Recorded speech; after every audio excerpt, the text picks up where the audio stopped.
Family. Hello. Hi. We're recording. Usually there's like a 60-second little music thing.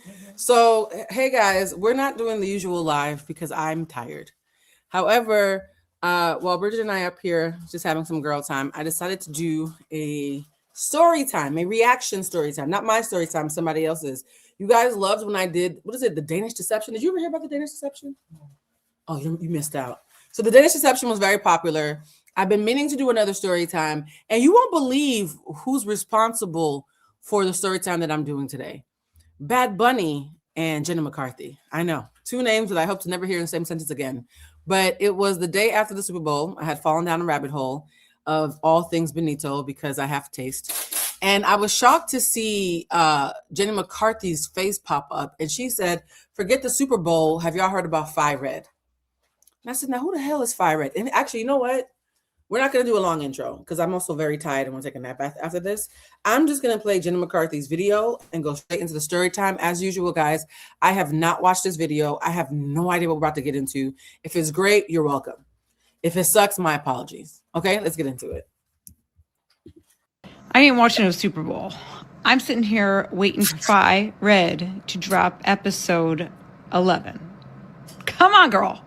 I know you're out there having fun, but we need episode 11. If you know, you know. Okay. So I was like, episode 11 of what, friend? What did I miss? Because my thing is, I remember Risa Tisa, Danish Deception. I like me a good story time.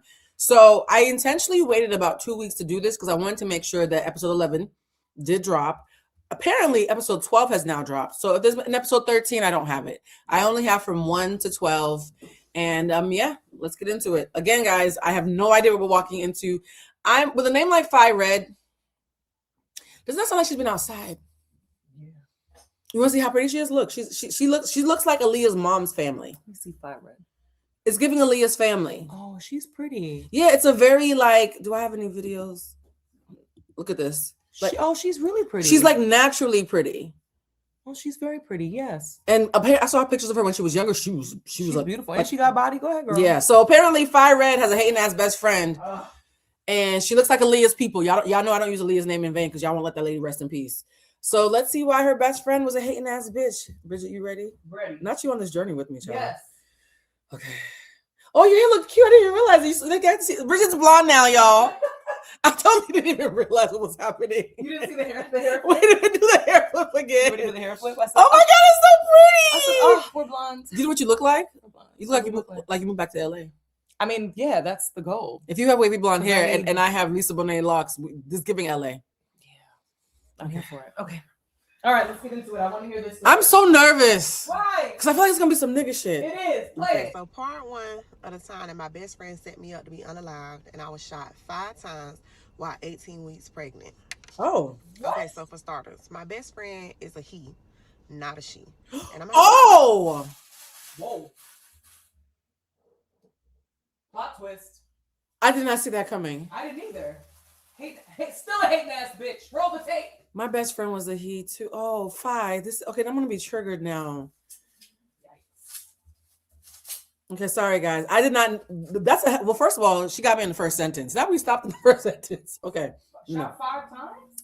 Should I have made the video louder? Why does it seem so? Oh, maybe I'm just. Man shot a woman? Well, I don't know if he did it. Let's see what happened. Take y'all back to about a month before I get shot, so I can make it all make sense. You feel me? So for those of you who know me, you know. But if you don't know me, Mama was outside with the movers and the shakers. I was a street pharmacist. I'm talking about coin, okay? Major coin. And around this time, I was dating this dude. And we was going through a messy breakup. Not true enough. I was going back and forth between him and my baby daddy. Yes, I was. Okay.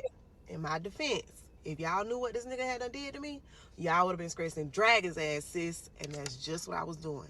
Dragging him. And when I tell y'all this situation was messy and toxic, everywhere they seen each other, they would fight. At the gas station, at the gambling house, if they ran into each other. Wait. Her baby daddy and the guy that she was messing with were just beating each other up on sight. Somebody need to move. I was gonna say there's only one gas station in the town. We run into each other like that. Phi Red, where do you live, sis? That people just in the gas station tussling at the shell. Okay. Wow. Well, number one, I'm getting older. I'm hard of hearing. I wish I had made the video louder. Should I make the video louder? Should I redo it with a loud video? No, because that's No, gonna. they can turn it up. Y'all can turn it up. Sorry, this is as loud as it gets. If you hear packing in the background, that's Bridget helping out with y'all's order. So don't fucking complain. I love y'all so much. If you haven't bought any intention candles for me, it's too late. Sorry, I just realized we're sold out. My bad. I should probably remove the ticker at the bottom. However, if you want to come to the happy hour, oh no, that's sold out too. Shit. Well, check it. We do have spiritual baths Just left. coming soon, sis. Just say coming soon. I should take the ticker off.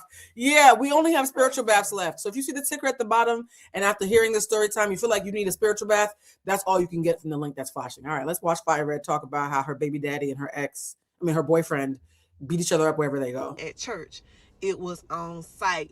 And I used to be right there screaming, whoop his ass, whoop his ass. But I don't really know who I'm rooting for because I'm thinking about all the stuff that both these niggas done did to me. And at this point, I just want somebody to get whooped.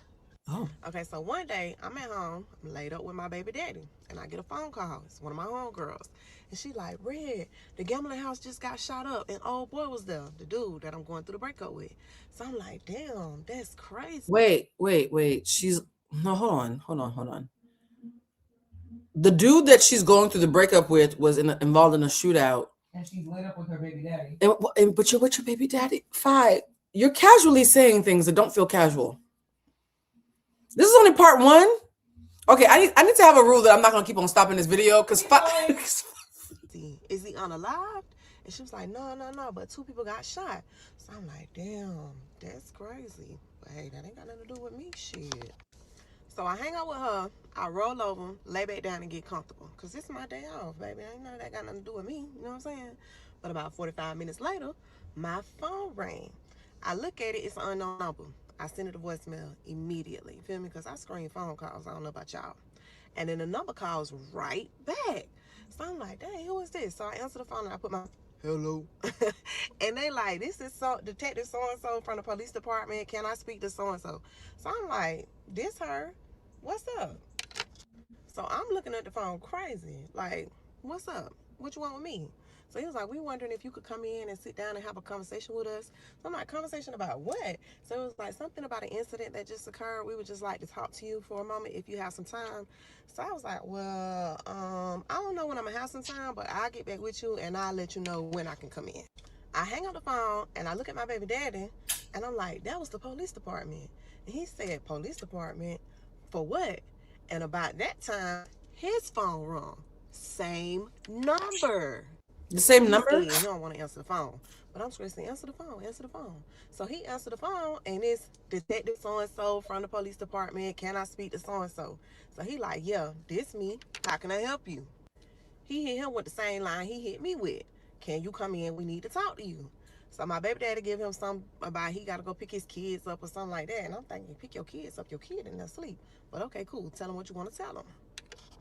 So he hang up the phone. I'm looking at him. He looking at me. We both looking stupid. You feel me? So I'm like, you know what? Let's just go down there because it's better for us if we go down there than if they catch us on the street. So we both get up and we get ready. We put on our all white. Because if you know, you know about going to jail with your all white on. Wait, what? So Wait, what? Is this why niggas like white parties? What do you mean? Why do we need to wear all white to jail? Why are you wearing all white to jail? We're going to jail? But also, I thought we were being called to question. We're not being arrested. I'm a damsel. I don't feel like I have enough street cred. Like, I don't think I watched enough Power to understand what's happening right now. We're not being arrested, though. They called to ask you questions. I'm confusion. Okay, so Faye has clearly lived a full life. If she's already thinking about jail when she's just being asked to come answer some questions by the police. Dressing for jail. Yeah, but as a street pharmacist, I can see why she's already okay. How did Jenny McCarthy find this video? Of all the shit that Is she married to Donnie Wahlberg? Yeah, she is married to Donnie Wahlberg. Well, you know, outside. Yeah, that's true. Everything about him gives the streets. So. Okay, it's fine. This might be a little rich for me. To the police station and they separate us. They put us in 2 different interrogation rooms. And when he come in, he's like, hey, I'm Detective so-and-so. I spoke to you on the phone earlier. I just wanted to talk to you because you are a person of interest in an attempted murder, y'all. Attempted murder? Baby, when I tell y'all my heart dropped, My heart dropped to the floor and rolled out the damn room, baby. And I'm gonna cut it right there, and y'all gonna have to come back for part 2. Okay, y'all, so I got this question a lot today about what it means when you wear white, when you go to Yes. jail. So if you have on like white underwear, white socks, tank tops, and stuff like that, they will let you keep your white stuff. But if you have on anything with like color in it, like some black panties or something like that, you have to take those off and they will give you panties. Like you gotta buy socks and stuff like that off Canteen. But they'll let you keep your panties and your tank tops and stuff like that if you have on white. I'm learning so much street shit. I just thought niggas like white parties. So apparently wearing all white when you're arrested means you get to keep your clothes. Wow. Especially your good drawers. That's good to, I mean, that's not good to know. I don't foresee myself ever. We're not going to be buying clothes for jail. Yeah, I don't think I'm going to ever need any jail attire. And also, I'm intrigued by this.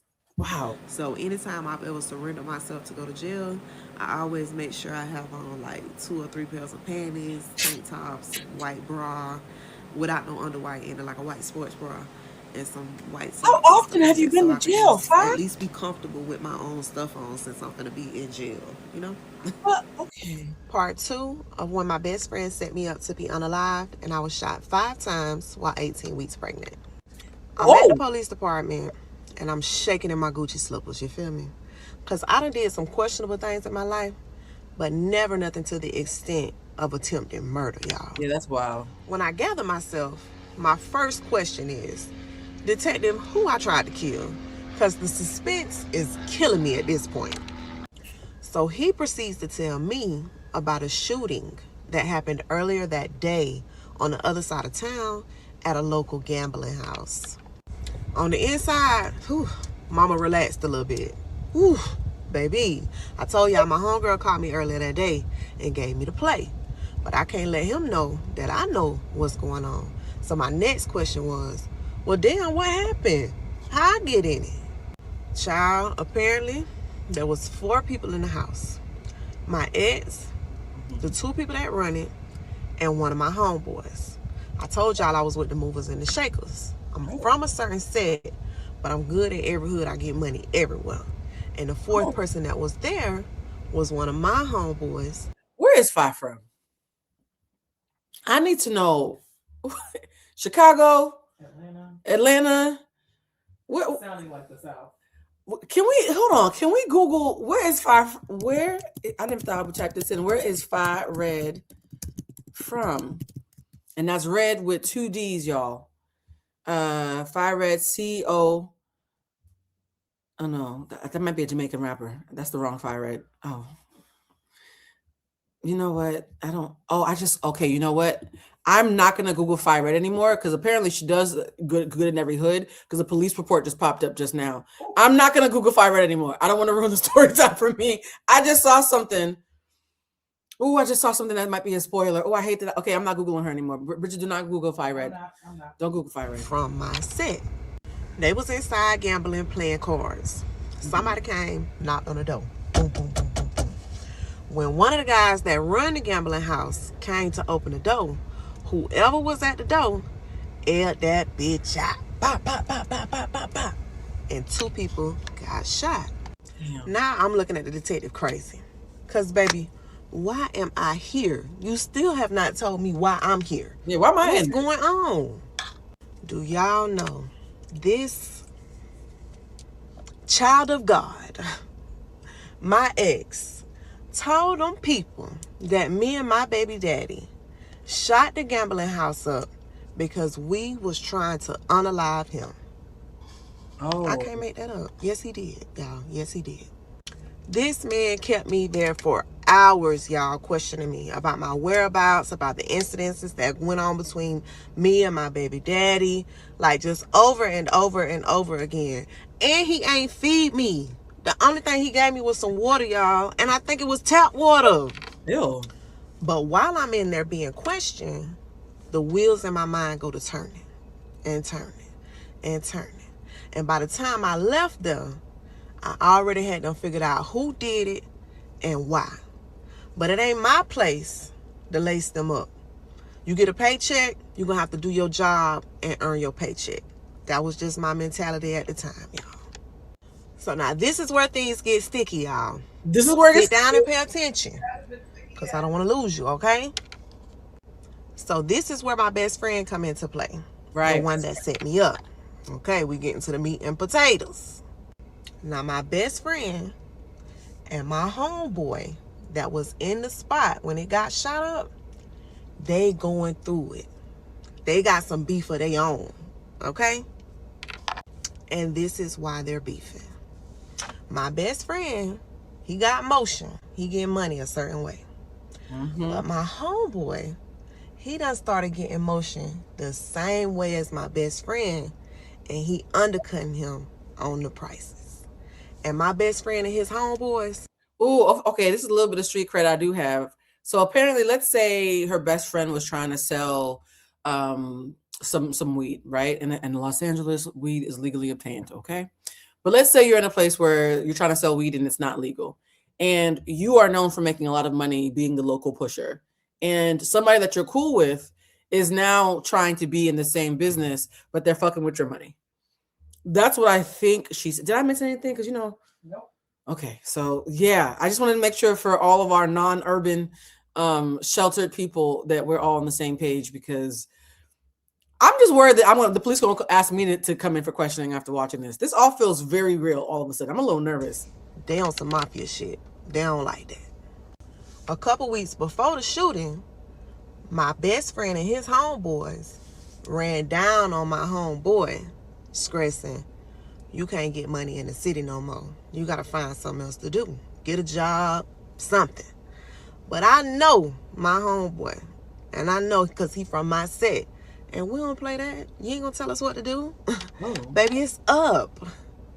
So he continued to do him, and my best friend and them got wind of it, and I guess you know what happened next. What's understood don't gotta be explained.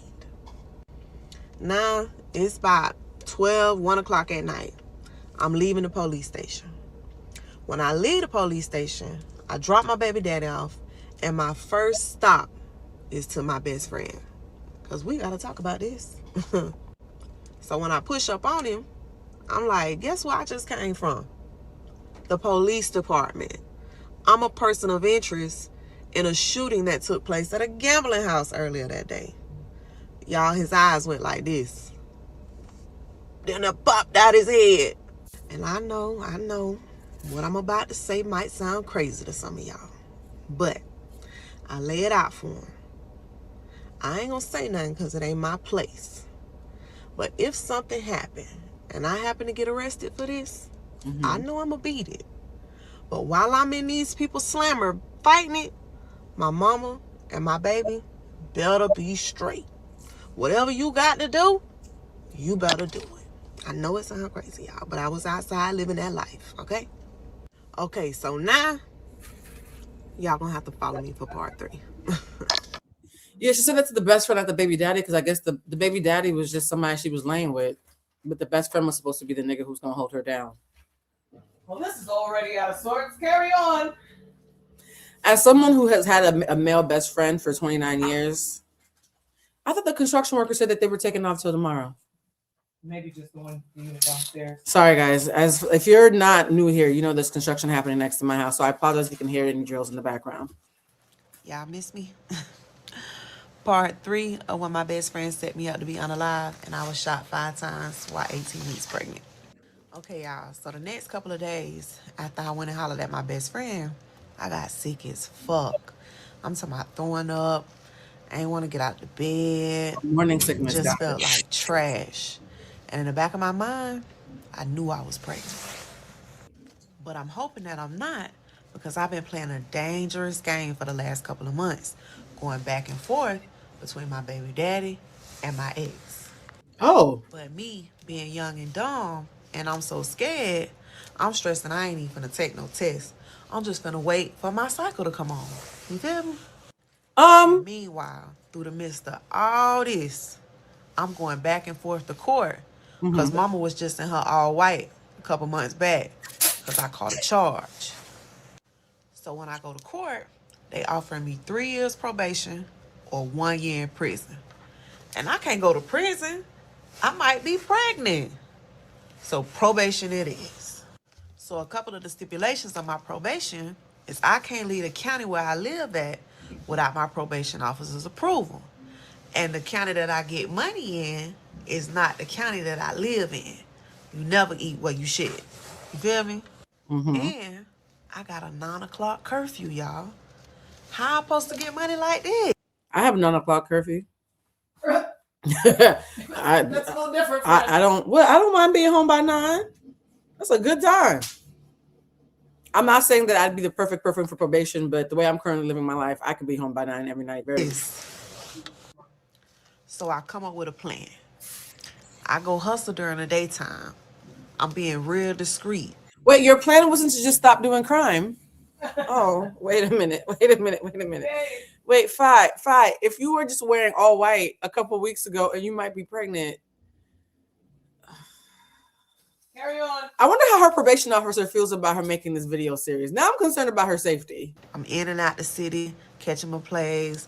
It's really invitation only. You feel me? Then I would head home by 8:30, and I would wait till like 12, 1 o'clock at night, and then I would pop back up. Oh. But my first week or so on probation, I was in the house. I was doing the right thing. You know what I'm saying? For a week. But while I'm in the house, I got a lot of time to think. And so my conscience started getting the best of me. I'm thinking about my homeboy, and I'm thinking about my best friend. And I don't want nothing to happen to my homeboy. You feel me? Because I couldn't look his mama in her face if anything happened to him. And I knew, and it was something that I could have did to prevent it. Yeah, if you know that your best friend is probably behind a shooting that was attempting to attack your homeboy. I'm not a street nigga, so I don't really have a lot of backstory to rely on, but I would think that I would want to talk to my best friend, no?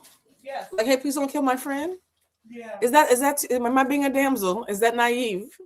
I mean, if he's messing with the money, let's figure out a way to have a meeting of the mind. Yeah, if they're both cool with you and you are a mover and shaker who's showing up to crimes, right? Invitation only. You're saying you're so popular that you good in every hood according to you. I would probably use that to broker. This is why I think I would be good in jail. I think I'd be in jail trying to like broker peace treaties. Don't you agree, Bridget? You'd be finding a way to peddle candles in jail. Yeah, I'd probably be selling candles in jail. I'm not being You would absolutely be doing readings, the commissary. I'd be doing readings in jail. I'd have my tarot cards hidden in my white underwear. Yeah, no. I don't ever want to go to prison. And as somebody who has worked with a lot of reformed convicts, ex-convicts, I should say, they love me. Street dudes love me. So I'm saying, Fi, you seem to be just as great with street dudes, if not better than I am. I hope that you use your beauty and your popularity to save a life. Because to your point, how are you going to explain to somebody's mama that you knew something was about to happen to them and you didn't do anything? So against my better judgment, I called my homeboy. And I'm like, hey, where you at? Wait, she called the homeboy, not the best friend who's trying to unalive him? That feels backwards. Okay. Well, it's against better judgment. She did say against better judgment. You're right. I need to holler at you. Push up on me. So we link up. And I don't mention my best friend, but I lace my homeboy up. I'm stressing, listen, that shooting a month ago, it was really for you. Oh. You know what you got going on out here, so I ain't really got to say too much. But what I'm asking you is to just be careful and maybe chill for a little bit. Let things calm down. That's reasonable. So he go to stressing that he kind of figured that's what it was, but he didn't have no confirmation. And I had just gave him confirmation. So he tell me that he gonna chill. So I'm like, okay, bet. That's the best thing for everybody. So now a couple weeks pass. I still ain't got my cycle. Oh, dear. And I'm still trying to make things shape while I'm on probation. So one day, I say, fuck it. I'm going to take a test. So y'all, I took the test, and I guess you know. Them little pink lines and all that. Bitches were dark red. I was so pregnant. Damn. So now, I'm shooketh. You feel me? This a safe space. Can I be real with y'all? I ain't know who the daddy was. Vicky, come look at her. She look like the world's prettiest stud. I don't want to see her. She looks like such a pretty stud. I'm quietly judging over here. You're judging her? I'm Well, I judging. mean, oh, she did say she doesn't know who the baby daddy. She doesn't know who the daddy is. That's what I'm judging. Yeah. Not being pregnant. Fine. Not even being promiscuous. I'm not even judging having more than one partner, but not knowing who the daddy is. Yeah, fine. Okay, let me get this straight. You enjoyed that your baby daddy and your ex would beat each other up at the gas station whenever they would run into each other, but you're still actively sleeping with both of them while enjoying watching them get beat up. I don't understand that emotion. If I was gleefully watching somebody get their ass beat, I'm probably not gonna let them inside of me afterwards. But you know what? Not judging, just perceiving. Not judging. I'm just saying for me and the way my energy works, I'm a very spiritual girly. I don't even let people who don't drink water touch me. Are you serious? Like, you not worried about your pH balance, friend? I ain't gonna hold you. Mm-hmm. I didn't know who baby that was. Oh my God. But I'm a real one now. So I had to tell both of them. Oh.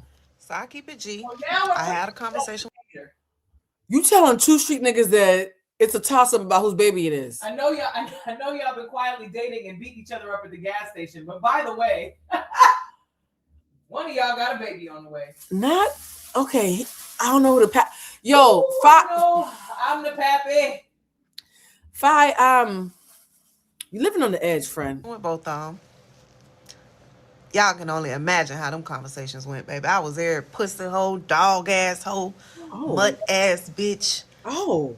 Anything but the child of God is what I was. I mean, I understand. It's always mama's baby, daddy's maybe. So I'm going to handle my responsibility regardless. But, you know, whatever y'all want to do, I'm cool with it. So both of them left my ass. Oh. I was out in the cold by my damn self, y'all. That's all right. So now, you got it. I'm pregnant. Mm-hmm. I'm on 3 years probation. Oh. Both my niggas done left me. Oh. And I'm a person of interest in an attempted murder. She's having a bad week. Bridget, she's having a... Bruh. It sounds like a lot of stupid games and a lot of stupid prizes all at the same time. The fact that she's alive to tell this story. I'm happy she's alive. She got a baby. Is she Aries? Not or much. Libra? Not too much. It's giving Aries or Libra or Scorpio. No, it's not. Mm-hmm. No, it's giving Leo. I was thinking Leo. Aries, Leo, Libra, or Scorpio. She thought she was going to get away with this. Okay, let me see if I can look up Fire Red's birthday without the wrong thing popping up. Because every time you look up Fire Red, some interesting shit pops up. It's giving Leo because she's really beautiful. Yeah, Fire Red birthday. She pretty and ruthless. That's why it might be Scorpio though too. Oh, well. Let me see. Based on available, Fire Red has hosted birthday giveaways on her Facebook. However, a specific date of her birthday is not publicly disclosed. If you go to her gram, you could probably see when she celebrated. Yeah. It's the type that has a beautiful fit for the birthday. You know what I mean? Yeah, I want to know. We need to know when this bitch's birthday is. Fire Red birthday. I don't want to scroll too much because every time I look up Fire Red, it says something about people being dead. So that makes me nervous. Yeah. Fire has lived a life. Let's see if we can find a birthday post. Hold on. Let me go on Fire Red's Instagram. You guys, I'm so sorry. I don't mean to interrupt the recording to do this, but I really need to know what this lady's sign is. Because I feel like knowing her sign will help me relate to what's going on. Yeah, because the fuckery is a little heavy-handed. I'm not even going to hold you. The fuckery is a little heavy-handed. All right. Yeah, how old is she? That's true. She could be in her 30s. Hold on. Let's add it to the screen. Hold on. She's beautiful, so there's no way to tell. Yeah, she's a black woman. She could be 12 or 100. Right. All right, let's see. Fire Red. Is this her? All right, let's look to see. Do we see anything that says birthday dress, birthday post? The niggas love her. Oh my God. Okay, fine. Let me see. This looks like a birthday. No, Houston. Oh, she must host a lot of parties. I'm looking for anything that says Fire Red. Leo season. Leo season. Yeah, you're right. Fire Red's a Leo. And the thing I was thinking, I was like, it could be, but that's too obvious. It was. Sign, yes, but not an Aries, baby. It was a Leo. It was a Leo. Damn it. Fine. Now that I know you're a Leo, all of this, I have no other questions. Confusion has left my body. Let's go back to the story time. All of this makes Baby, sense. I couldn't make this shit up. I believe Mama you. was living. And that's it for part 3. Tune in for part 4. There was a lot happening in part 3. Oh, this is a picture of her. BK, you have to see this. This is a picture of her when it happened, when she was younger. With the goatee. Somebody said, I don't believe any of this happened. That's her mugshot? Mm-hmm. She's pretty. Mm-hmm. That's what she looks like in jail? This is pregnant victim fights for life. That's how she proved that it really happened. She's so beautiful. Wow. It really is giving Aaliyah's people, though. Like, wow. The jeans, baby. The jeans, yes. And this seemed like it happened like from the graininess of the video at least 10, 15 years ago, which means she's in her age bracket. Her skin looks great. Okay, well, fine. I'm nervous because that thing said pregnant victim fights for life. Fire, who shot you? Okay, y'all. So part 5, when my best friend set me up to be unalive, and I was shot 5 times while 18 weeks pregnant. Wait, no, the title keeps expanding. Well, because the story keeps expanding. Wait. What part are we on now? All right. Yeah, but now the story has changed to when my best friend tried to unalive me and I got shot 5 times while 18 weeks pregnant. The sentence just keeps getting worse. Okay, I'm laughing because this is making me nervous. I leave the store that day. I'm hot. Okay. I'm scared. I'm confused. Like, I don't know what to do. So, the one thing I do know to do. Wait, did I miss part 4? Why are you scared? The last time she was just pregnant. Now hold on. Did I miss Fire Red part 4? Y'all, this show, we do everything like y'all. This is the final cut. I'm not editing shit. I'm about to look up Fire Red part 4 because I must have missed something. Because why is she at the store scared? Fire Red. Well, people get beat up at the store in the parking lot. So Yeah. I want to know Fire Red part 4. Hold on. Where's her page? They go Fire Red. I see part 2. Hold on.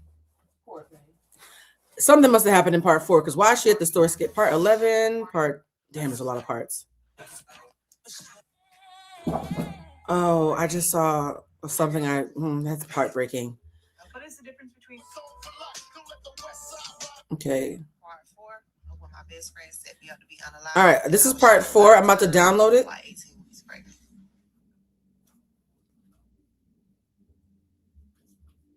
Yeah, I'm gonna. There we go. I just downloaded part 4. Apparently, I had forgotten part 4. The thing about not watching the videos when you're trying to have a live reaction is sometimes you miss one.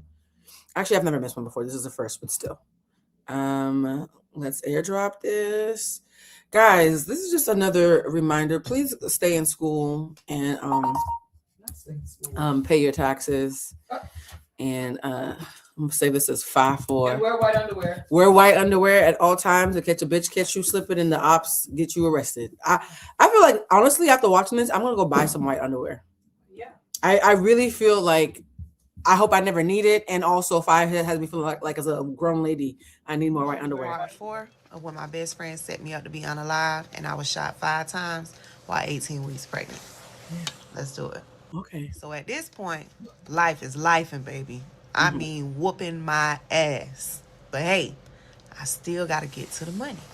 Oh. So one day, I'm in my city, and my best friend called me.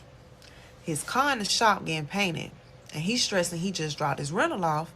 Can I come give him a ride to bust a move? So I'm like, yeah, I'm on my way. So I pull up to pick him up. When we pull out the driveway, he get a phone call. So he on the phone. I ain't really paying attention because that ain't none of my business. You feel me? Mm-hmm. But when he get off the phone, he's stressing, can I stop at the corner store that's up there by his house? So I ain't thinking nothing of it. So I pull up. And when I pull up, he say, hey, jump out the car real quick. My big homie want to holler at you. Oh. So this ain't nothing out of the ordinary. Yes, fine. We know it's not out the ordinary because you're a very pretty girl, but you're also like pregnant and you got shooters who, okay, you know what? Because I told y'all, I got heavy motion. And sometimes his big homie will spend money with me. Oh. I'm like, okay, cool. I pull into the store, grab my purse, jump out the car. His homie is in an SUV parked behind the store. So we go over to the car, and my best friend opened the back door. Nope. When he opened the back door, I see his big homie in the front seat, and then I see another nigga in the back seat, that's kind of like their enforcer. You feel me? So as I'm getting into the car, I see it's somebody in the front seat, but I can't really tell who it is. So I get in the car and I end up in the host seat. So I'm in the middle, the enforcer on the left of me, my best friend on the right of me, big homie in the front seat. Y'all, guess who in the back? Guess who in the passenger seat? Cool. Y'all, my homeboy is in the passenger seat. The one she warned. No. Oh, Fi, I'm happy I know you're alive because you're telling the story. This don't feel good. Oh my lord. I'm not built for this, you guys. Jenny McCarthy is never again gonna recommend shit to me. Jenny, what kind of time you on? You're supposed to be a rich white lady. What kind of nigga shit do you have? She got time apparently. Jenny McCarthy got me watching some nigga Jenny shit. McCarthy has time. I thought this was gonna be like the Danish Deception. I thought it was gonna be something real light and fun. Okay. You know what though? Sometimes when you warn somebody that they're unsafe because you were privy to information in a room that they weren't in, they can throw you under the bus. That's what happened with me and old girl and I once had a friend who was part of a friend group that was making fun of her constantly. Whenever she would leave the room, they would crack jokes on her, make fun of her, say shit like, I'm not her nigga, why does she care what I'm up to? When she simply just wanted to hang out with them. And they were trying to almost position me as her replacement. And women to women in a room full of men, even if it's gay men, I don't feel good that y'all talking about another woman like that around me.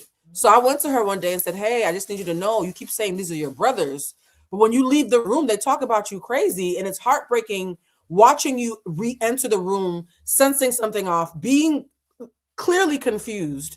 And I know exactly what's happening. It makes me feel complicit. So I told her, I was like, hey, I just need you to know your brothers, I don't think they're safe for you. Like, you might want to have a courageous conversation with them because I don't want to be a part of this anymore. Even though I've never talked shit about you, because I don't even know you like that, it makes me really uncomfortable. And I want to make sure woman to woman that you're safe. Do you know this bitch went and told them whatever story she told them and they all cut me off and called me messy? Look, don't do dirty shit around me.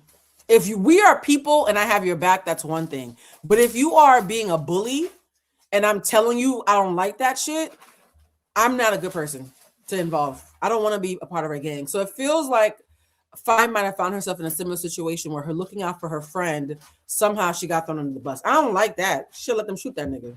The one that I laced up and told him to be careful and just chill is in the passenger seat, y'all. So when I see him, I instantly know something ain't right. You feel me? Like, some ain't right. So I'm like, what's happening? What's going on? So his big homie turn around and his big homie say, so what this is that you told him that we was trying to unalive him? So now I'm looking at my best friend like, what the fuck? Yeah, I don't like So I look over at the enforcer that's sitting on the left of me, and this nigga got the phone on his lap. So I look at my homeboy in the front seat, and I'm scratching, man, what the fuck you talking about? I ain't told you shit. How the fuck I get in this shit? So my homeboy ain't saying nothing. He on mute. But the big homie scratching, yeah, buddy reached out to me and said that you said that we was trying to unalive him. That's some bullshit. So I instantly copped deuces. Man, I don't know what the fuck he talking about. I ain't got nothing to do with that. And I reached down in my purse and I grabbed my phone and I said, y'all niggas got me fucked up. Oh, so Fi, I thought she said phone. Fi. No. Oh, she means a gun. Yes. Oh, I think that immediately. So, okay, so for those of you who are equally innocent like me, apparently the enforcer had a gun in his lap, and then she denied. His name is the enforcer. What did you think he was enforcing? Not the law. Licky boom boom down. I was thinking about the other enforcer. That's informer. Oh, that's informer, not enforcer. I'm sorry. Enforcer. I'm sorry, that's an old 90s joke. Okay, so there was guns. Y'all, I'm too much of a damsel for this. Oh my God. This is some hood shit. I feel like my credit score is going down listening to this. This is so hood. Y'all, I'm not built for this no more. Remember me different. I'm so sorry. I live in a cul-de-sac in the gated community. I can't do this. Okay, so let me translate for the middle America. The enforcer, not the informer, got that wrong. The enforcer has a gun in his lap. And when she realizes the block is hot, she then pulls a gun out of her purse. Having a gun in your purse is kind of hot, though. I mean, that's most of the South, babe. That is most of the South. It's not. I should give me a nice little gun. Continue the story. I'm a good shot. The thing from the gun range is downstairs in the guest room. It shows all the places I shot them in the head and the heart. I was very angry. So glad I get to sleep next to that. Carry on. I want to frame it. You should. Oh, I should frame. Okay, sorry guys. ADHD, sponsored by ADHD. All right, let's go back to street crimes and whatnots. Let me out this bitch before I unalive everybody in this bitch. What y'all trying to do to me? So now I'm hot, y'all. I'm snapping on everybody. I'm stressing, let me out this bitch. I'm low-key scared because I'm feeling like I'm finna have to unalive one of them before they unalive me. Damn. And I'm stressing to my best friend, and you a fuck nigga for bringing me up here. True. Fuck you mean. And my homeboy, he's sitting up there mute, and I call him puss-ass nigga. Ooh. And I got in my car, and I left my homeboy, my best friend, and both them other fuck niggas right up there at the goddamn store. So about 10 minutes later, my homeboy go to calling me, my best friend go to calling me. My homeboy calling me, my best friend calling me. I ain't answering the phone for nobody because I'm so motherfucking hot. Because I told you this so you could protect yourself. Yeah. Not so you could throw me in the line of the fire. Y'all tune in for part 5. That's what we missed. I'm happy I tracked down part 4 because that was important background information. A 5. Oh, and her name is Fire Red. Yes. Oh no. Oh no, guys, I didn't know what I was bringing to y'all. I had no idea. I'm so sorry. I can't believe Jenna McCarthy got me in this bullshit. To call my niggas, y'all. So the first thing I do is call my baby daddy. Because he a real street nigga. And he already know the backstory of everything that's going on. Because when I left the police department that day, I kind of laced him up. So I want him around me for protection. So lace them up apparently means I gave him the background information based on my research. Got it. No, look, I'm learning so many things. I'm learning so yes, that is the collegiate translation. I'm having to learn. Oh God, this is so much. This is a whole different world. I have no street cred, y'all. I mean, no, I don't have street cred. I know street niggas, but I don't have no street cred. But he don't answer the phone. He ain't fucking with me, y'all. I mean, girl. So then I called my ex. He ain't no real street nigga. I taught him everything that he know. You feel me? But he answered the phone. So that's all that matter. So I hit him with, can we talk? Okay, Tevin. I love you. I miss you. I just want to. Wait. Why are we not calling saying my life is and possibly your possible child's life is in danger? Your life is in danger and you go straight into being a fuckboy? What are you, Future? Why are you in danger, girl? Fi, come on. Okay. Us to work this out. But wait a minute. If the first nigga had picked up, would he have gotten the same speech? Yes. Oh, you a Leo like shit. Leos, I'm so sorry. Y'all never be in the allegations in this channel. Never. Y'all are never. Let the record show. I did not know this was a Leo. Because y'all keep complaining. Why are you always talking about Leos? Why y'all always give me something to talk about? I keep on saying it's just the men, but Fi has broken that streak. Because my God, today. So he pulled up on me that night, and we talked. And I put this good what's the name on him. You feel me? Oh, wait. Yeah. Wait, somebody almost unalived you, and you put the good what's her name on the second person who picked up. If we're gonna die on the hill, we might as well plant some flowers. If we're gonna die on the hill, we might as well plant some flowers as jokes, Bridget. Okay, y'all, I think God knew for me to wait till Bridget was here because I've been meaning to do this for a week. I need emotional support. I feel like a damsel. I feel like that little girl meme that everybody keeps sending me. You guys, because I'm anemic, I'm constantly walking around the house in a sweater. I'm freezing my balls off right now talking to y'all without a sweater, but I didn't want to look extra homeless in this live. And this picture of this little girl is exactly how I feel right now. I'm about to airdrop it to myself because I really just want to hold myself until the story time is over. I kind of want to stop, but I feel like I've already committed. The fact that we're not even halfway to the story, how much worse can this get? I mean, she gets shot. Oh, that's true. She does get shot. We haven't even gotten to that part. Well, Bridget, don't ruin it. I forgot. 50 Cent. We need a power spinoff for 5 right now. No, honestly, 50 Cent. If you ever see this, Jackson needs to give 5 a show. 5 definitely needs a 50 Cent show or something. Wait a minute, why? 5 St. James. Phi St. James is jokes. I'm gonna find the picture that I'm just gonna put up every time I want to hold myself, because I'm actually really happy that I don't leave the house much these days. I'm not built for it. For those who don't know the meme I'm talking about, this is how I feel on the inside. Okay, I'm holding myself. I'm worried about what's about to happen. I mean, here's the thing: we know she's alive. We know Phi's alive because Phi's telling the story. If somebody else was telling the story, though, I would have banked money that Phi ended up unalive herself. I would have banked money that she didn't make it. So the fact that she's even here to tell it, I think is part of why this probably went so viral, because this has gone really viral with it. Yeah, it's all over the place. He in this what's the name? I'm whispering those sweet nothings in his ear.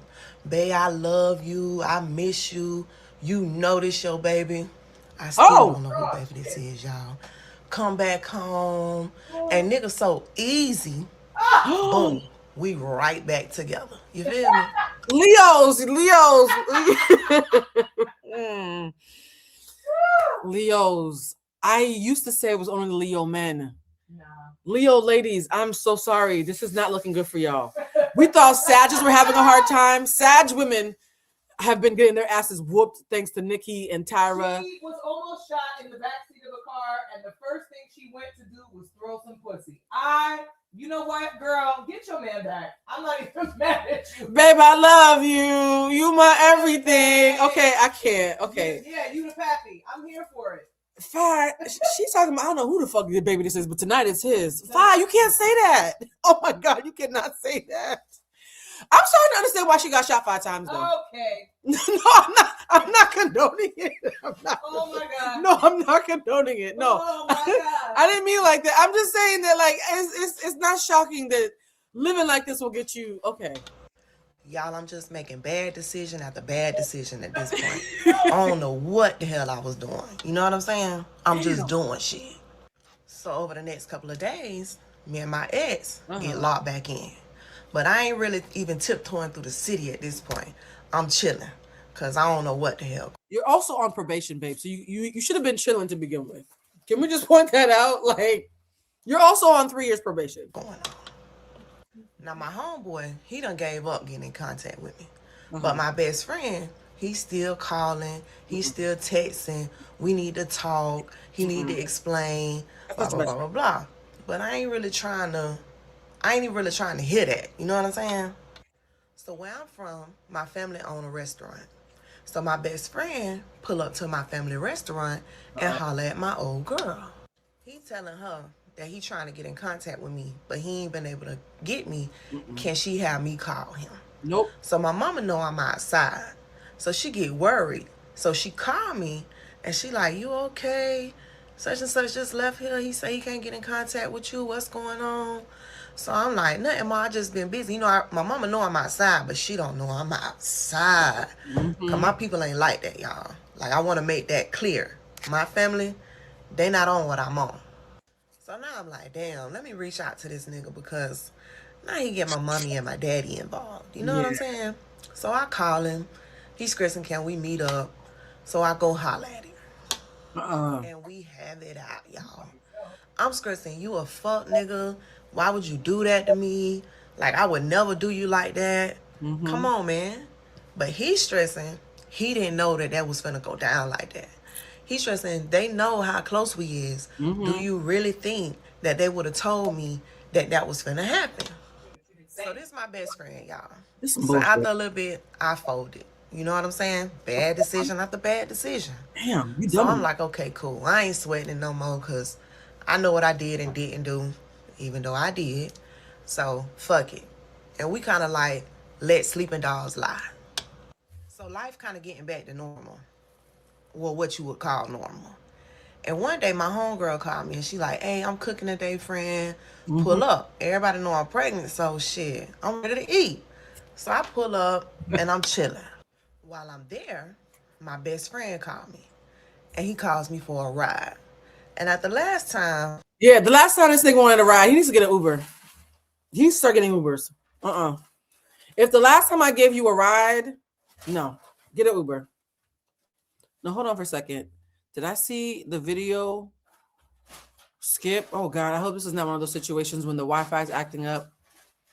Bridget, can you move that thing from in front of the modem?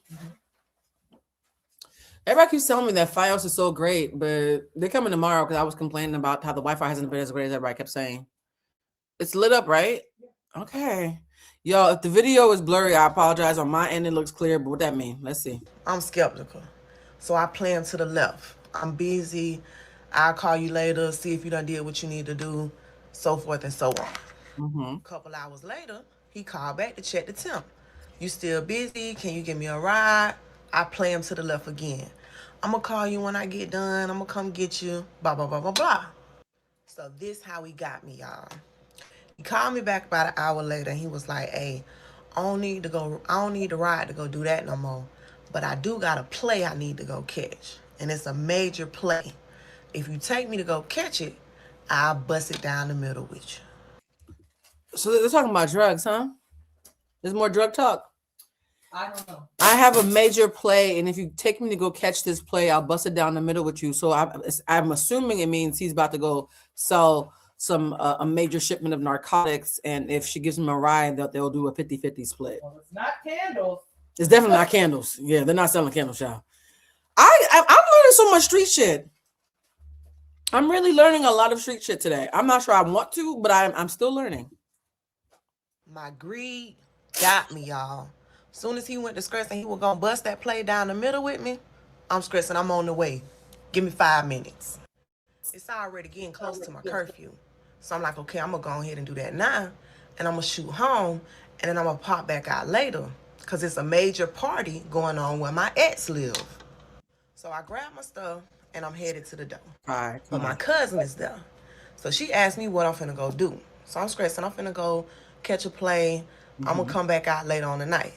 So she say, can she ride with me and I take her home when I get done? So I'm like, yeah, cool. Come on, let's do it. So I go pick my best friend up. He hop in the back seat. We riding. He don't really say too much while we in the car.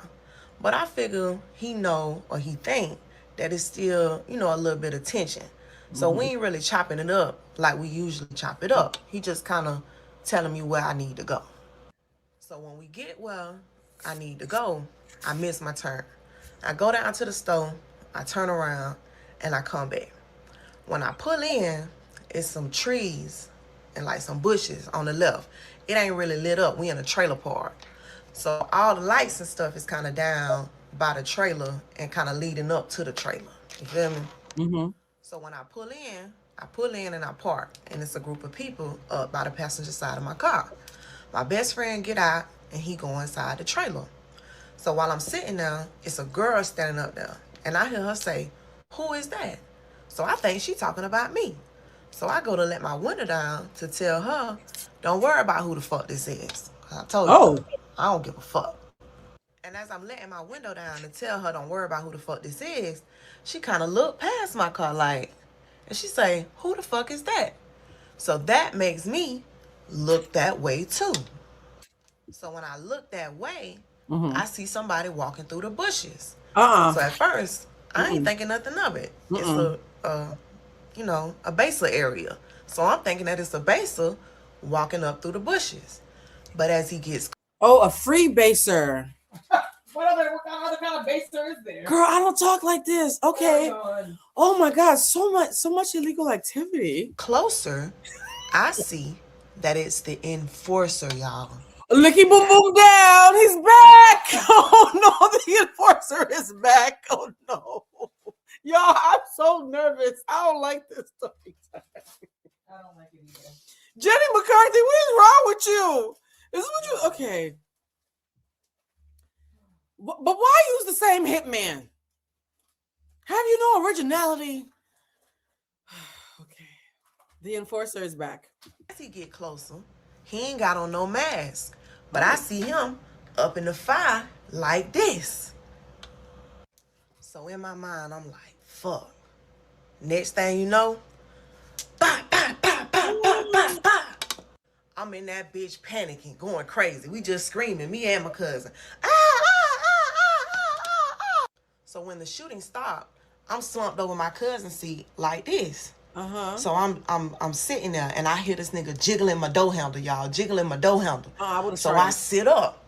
And when I sit up, I guess he see me sit up. So he bah, bah, bah, bah, bah, bah, bah, again. So I throw that bitch in reverse. I try to run that nigga over getting up out of there. I'm on 2 wheels, y'all. Like, I can't believe that just happened. So I drive down the road a little bit. Wait, where's the best friend during all this? Is he out of the car? Oh, he's not in the car. Yo, I hope. Let me not say anything. I pull over. I'm like, cuz, you hit? She say, nah, cuz, I'm straight. I'm stressing, cuz, I'm hit. I'm finna die. And then, y'all, come back for part 6. Come on, girl. Okay, you know what? This is emotional. Where's Curtis Jackson? Yeah, 50 Cent needs to hear about you. No, I am not a 50 Cent apologist or even a 50 Cent fan, and I do appreciate that he's the perfect person to be in cahoots with you to put this on the screen because this is wild. This is absolute bad shit. Part 6, when my best friend set me up to be unalived and I was shot 5 times while 18 weeks pregnant. 5 times? So something that I'll never forget is the... Okay, when she said 5 times, I didn't think it meant all at once. What?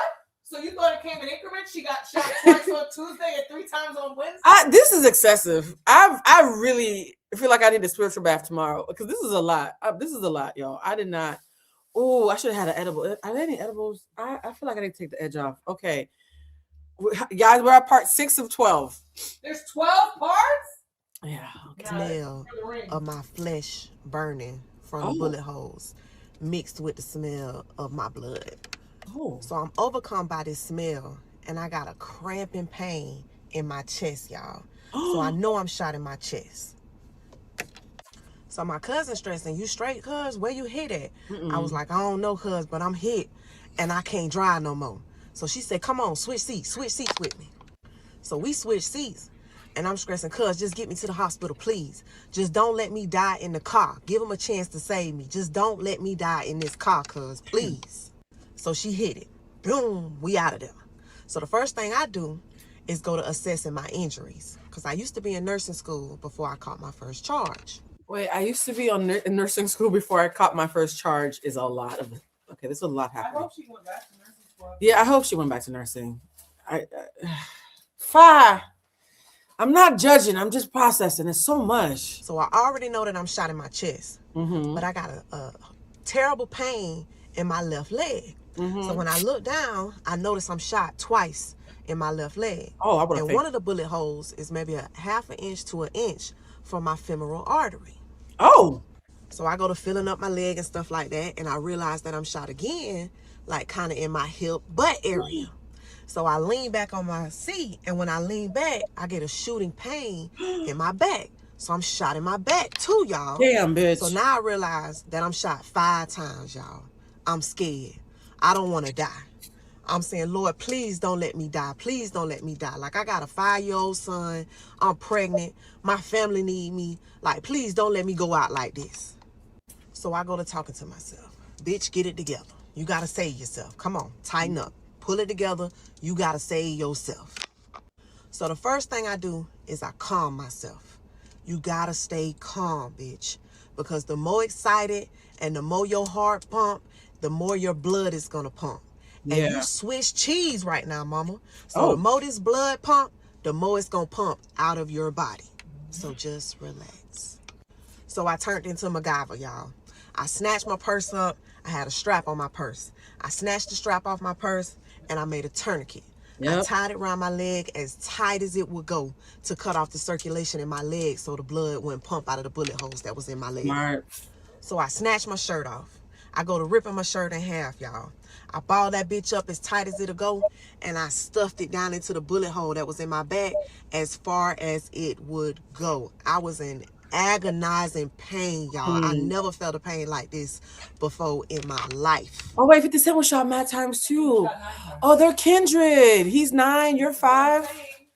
Oh, okay, now I really do. The redemption arc of her life, the show. Well, we don't know if she's redeemed herself, child. I mean, she is doing hosting events, so clearly something doesn't work well. I always kept a towel in my car. So I rolled the towel up and I put it up under like my butt area to try to stop the bleeding in my hip ass area.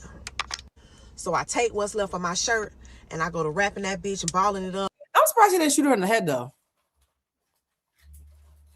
I'm a little taken aback. If he's the enforcer, it seemed like he.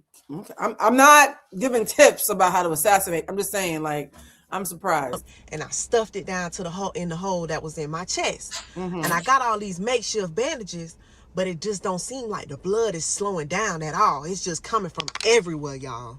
So at this point, I'm trying to think fast. You know what I'm saying?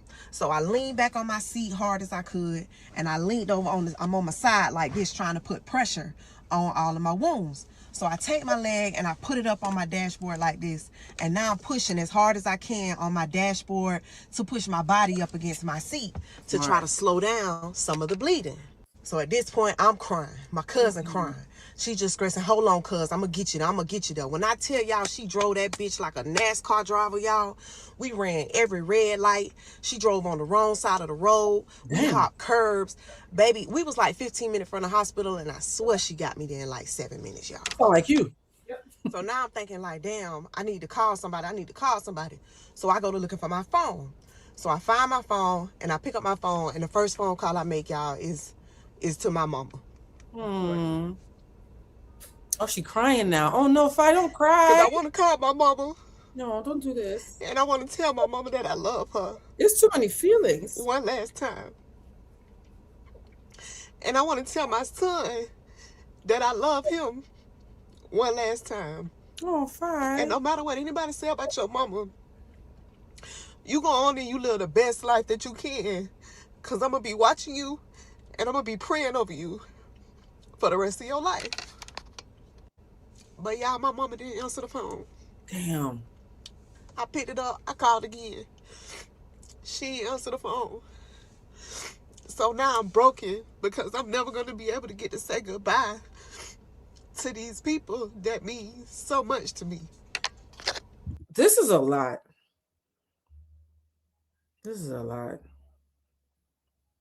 Yesterday during class, we were talking about triggers and how people we love can still be unsafe and triggering. And I was talking to one of the students, and I just told her the thing that changed my relationship with my mother, especially when she got sick. It was like, it's a luxury to be somebody's baby. Even if your mother is the most flawed person on the planet, it is a very finite window of time that you will ever be somebody's baby. And once that's gone, it never comes back. And so I can't even imagine having to think about motherhood through the lens of having a mother and simultaneously being a mother when you think you're about to. Ooh, I hope Fi does a part 13 about her therapy sessions, because I know people like to say that they're strong and they can shake it off, but this is the kind of shit that therapy was made for. I hope she's getting some kind of mental health support. So then I called my ex. He answered the phone, and I'm stressing. I'm shot. I'm hit. I think I'm finna die. Get to the hospital. Try to call my mama, please. And I hang up the phone because now I got to worry about saving myself, y'all. I got to get back into survival mode.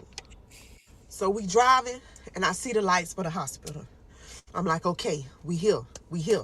So when we pull up, I open the car door to get out. And when I step out the car door, I instantly go to collapsing. My cousin come and she scooped me up off the ground. I don't know where she got the strength from, but baby scooped me up and carried me inside the people hospital screaming. Oh my God. Somebody help, she been shot, somebody help, she been shot. So the nurses rush over, they grab me, and they take me in the back. They take me into a room, and they go to assessing me. And I go to saying, I'm pregnant. So when I tell them that I'm pregnant, they instantly start working on me and go to assessing the baby. They go to saying they got to make sure the baby is okay first. And I'm screaming to them, save me. If I die, the baby dies. Yeah. 1 + 1 = 2. Come on. So now they go assessing me, putting me through different machines, sticking me with IVs and stuff like that. And then they go to cutting off my shoes and stuff. And I'm stressing to the lady, those new shoes, don't cut them off, just take them off. Okay, that's y'all some think nigga about shit. all the wrong things at the wrong moments, y'all. Not those no So I'm shoes. screaming, I'm crying, I'm stressing, put me to sleep, it hurts so bad, put me to sleep. So they go to getting me assessed and stuff like that. And they finna roll me through this hallway. And I'll never forget it, it was a black nurse. She said, listen, she kind of shook me up a little bit. She said, pull yourself together. We finna roll you through this hallway, and there's some people out there. And your mama, your daddy, and you don't want them to see you like this. Yeah. So when I heard my mom and my daddy was there, y'all, I can't even explain the feeling that I felt inside of me. Like, thank you, God. Thank you, God. I get to see my people one last time before I roll through this, before I leave this earth.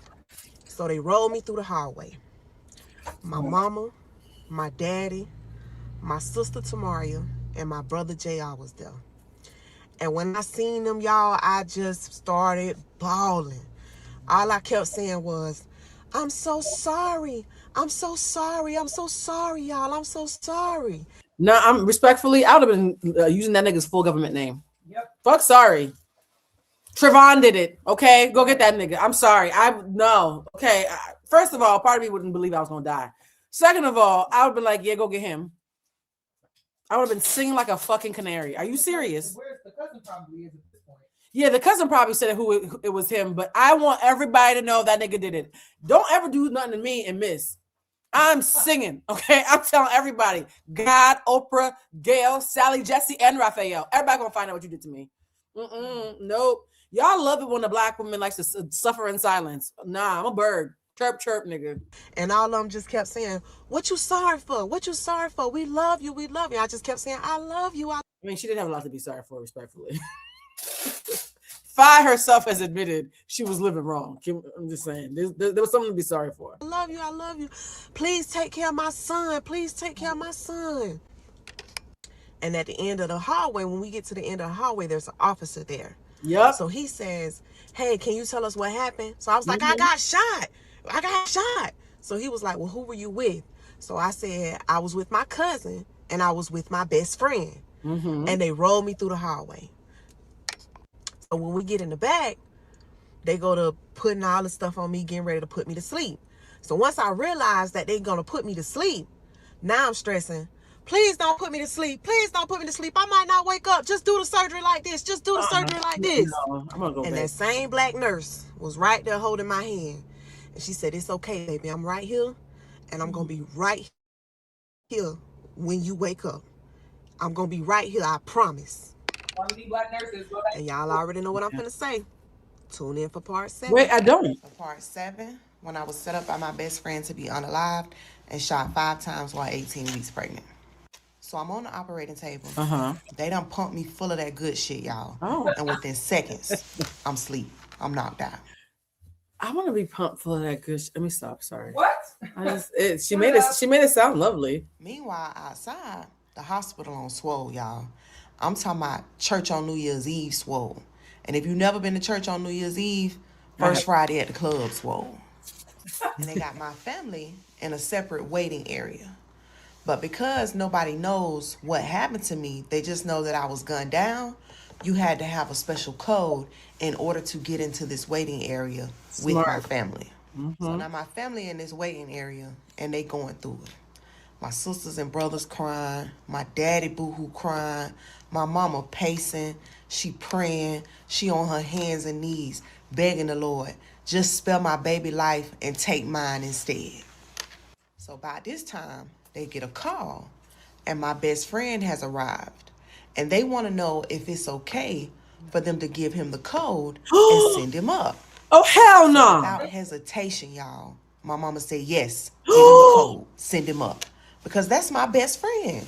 No. And when you come in the room, Fine, you spent all that time saying I'm sorry, but you could have been like that. Well, she pissed me off. How I got more fucking street credit in this part of the very Leo. That is very Bridget's right. It is very Leo to be more concerned about you getting shot than optics. Okay. Wow. Optics. She's complaining about her fucking shoes. Meanwhile, you got a tourniquet on your leg. You're complaining about your shoes, but you haven't named your shooter. Okay. I thought we had gotten to the annoying part. Now I'm just concerned that I'm okay. I need to keep my blood pressure down while I listen to the rest of this. My mama instantly hugged him. He crying. She crying. She just asking him like, what happened? Did you see anything? Where were you at? Like, she want to know some details because at this point, nobody knows anything except that I was with him and my cousin. So y'all, this child of God told my people that he didn't know what happened. He didn't see what happened. I hope he's dead. All he know is that when he went inside the trailer, he heard the shots, and when he came back outside, I was gone. And while he over there talking to my mama, my daddy pulled my little sister to the side, and he tell her, listen, he did this to my baby. Ooh. He know what happened. I don't know why, but in my heart, I know he know what happened, and I know he did it. I love your daddy. So I'm in surgery for hours, y'all. And the surgeon come out to give my family their first update. So she tells my family that, right now we doing everything that we can to save her life. The situation is serious and she is critical. Oh. We can't make you any promises, and we don't know if we would be able to save her. But if we do save her, we don't think that we would be able to save the baby. Oh, man. And if we save her, we don't know what her quality of life would be. So they let my family know that I'm going to need a health proxy because over the next couple of days, some important decisions are going to have to be made. And my mama and my daddy, they both stressing that they just can't do it. They couldn't make them type of decisions. So my little sister stepped up and she said, I'll do it. I got her. Damn. So the doctor go back into surgery and my family's still outside waiting. While they waiting, my sister goes around and she kind of tell everybody in my family, listen, daddy think that this nigga had something to do with it. So y'all pay attention to him, okay? I hope they beat And his my ass. best friend, he acting kind of weird because when he off by himself, he cool, he chilling. But anytime anybody say anything to him, this nigga go to Keith Sweat, Johnny Gill, snot nose, crocodile, tear crying, y'all. I'm talking about putting on in that bitch for my people. Judas. So the doctor's fighting for my life. I'm fighting for my life. My family praying for my life. And this fuck nigga in here putting on. That's disgusting. So after a couple hours passed, the doctor come out and she let my family know, hey, we've done everything that we could do for her up until this point. It's really up to her whether she makes it through the night. Damn. So I'm out of surgery, but they couldn't close me up because my body wasn't strong enough to finish some of the surgeries that they had to do. Damn. So they put me in an isolation room where nobody could come inside because my stomach was still open. That's They scary. let my family know, hey, you guys can go home for the night. There's nothing else that we can do here. But my mama and daddy stressing we ain't leaving. We staying. Yeah. But I my wouldn't little leave. sister, she leaves. And when she leaves, she don't go home. She goes straight to the police department. Good. So when she goes to the police department, she lets them know, hey, listen, my sister best friend was involved. You guys need to look into them. And then that's when the police began investigating my best friend. Damn. So over the next couple of days, I end up having 2 more surgeries. And when I'm finished with these surgeries, I end up on a ventilator because my lungs had collapsed. Oh my God, bitch. How are you still here? God. That is definitely God. Right. This is, oh my gosh. Do you understand how heinous of a human being you have to be to set somebody up to die? A And pregnant person? your pregnant best friend? 2 people up to die. You're Right. 2 people up to die. And then you show up to the hospital to put on a show for their family? Oh, I hope everything bad that he deserves happened to him. So now, every day, they're trying to wean me off this ventilator. But every time they try to take me off the ventilator, I'm not breathing on my own. So after a couple of days, they go to my family and they like, hey, listen, it's about time to make one of those tough decisions that we were talking about. What? Because we trying to take her off this ventilator. I just realized I've just started lotioning my body as like emotional support. I'm just moisturizing out of I'm stress moisturizing. I'm moisturizing my knees, my elbows. I'm so stressed. And she's not breathing on her own.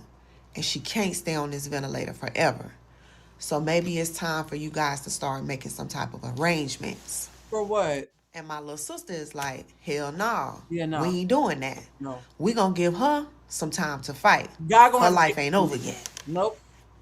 So while all this is going on, the police have started their investigation into my friend. So now they have obtained a search warrant for my best friend's home. And when they go to serve the search warrant on my best friend's home, they find all type of shit in his house, y'all. None of it was related to my shooting, but all of it was illegal. So Buddy got booked that day. He was on his Nice. way to the county. So now my best friend is booked, and everybody's shocked. But my family is still focused on my survival. Yeah. So it come a time where they like, okay, we need to take her off this ventilator. We've given her some time, and you guys need to make a decision. So my mama, my sister, and my daddy sit down, and they decide that they're going to take me off the ventilator. And if I make it, I make it. But if I don't, then that's all God's plan. Damn. So the day that they take me off the ventilator, it's my mama, my daddy, my sisters, my brother, and my godmama in the room. So they take the tube out my throat, y'all. And when they take the tube out my throat, I go to gasping for air. Like gasping. I'm pulling at the tubes. Like I'm in that bitch acting crazy. So they had to sedate me. So over the next couple of days, I'm heavily sedated, y'all. Because every time I come up out this sedation, I'm acting a fool. That sounds like me. But while I'm heavily sedated, I keep asking for like pen and paper. I'm doing like this. And when they give me the pen and paper, I keep scribbling my homeboy name and the enforcer's name the best that I can on these papers. Yep, snitch. So my sister take these papers and she take them to the police department. I love her sister and her And father. she's stressing, I don't know who this is, the enforcer, but you guys need to start looking into him too. So they start an investigation on the enforcer. So now because of my scribblings, the police are requesting that the hospital come down off the sedation because they need to talk to me. Because y'all, they was pumping me full of that good shit. I was loopy. I don't remember much of that time when I was on the sedation, but I remember bits and pieces. But I was totally out of it, y'all. So when I started to come up out the sedation, I can barely talk because I've had this tube in my throat for like a week or so now. Damn. But it's me, my mama, my daddy, and my sister in the room. And one of the first questions I have when I become coherent is, did my baby make it? And they was like, yeah, your baby made it. So I'm crying at this point. I'm crying. I'm thanking God. But y'all, while I'm sitting there, I'm realizing my body feels so weird. Like, what's wrong? I can't feel my legs, y'all. Like, I totally can't feel my left leg at all. But my right leg, it's like tingling, like it's sleep. Y'all, I'm paralyzed in my left leg. What? I can't feel nothing at all. And I'm going to cut it right there. And y'all got to come back for part 9. And this was a 10-minute video, guys. Good morning, guys. So I know that a lot of people are invested in this story. And I know some of y'all are going down the rabbit hole and finding out things about my life.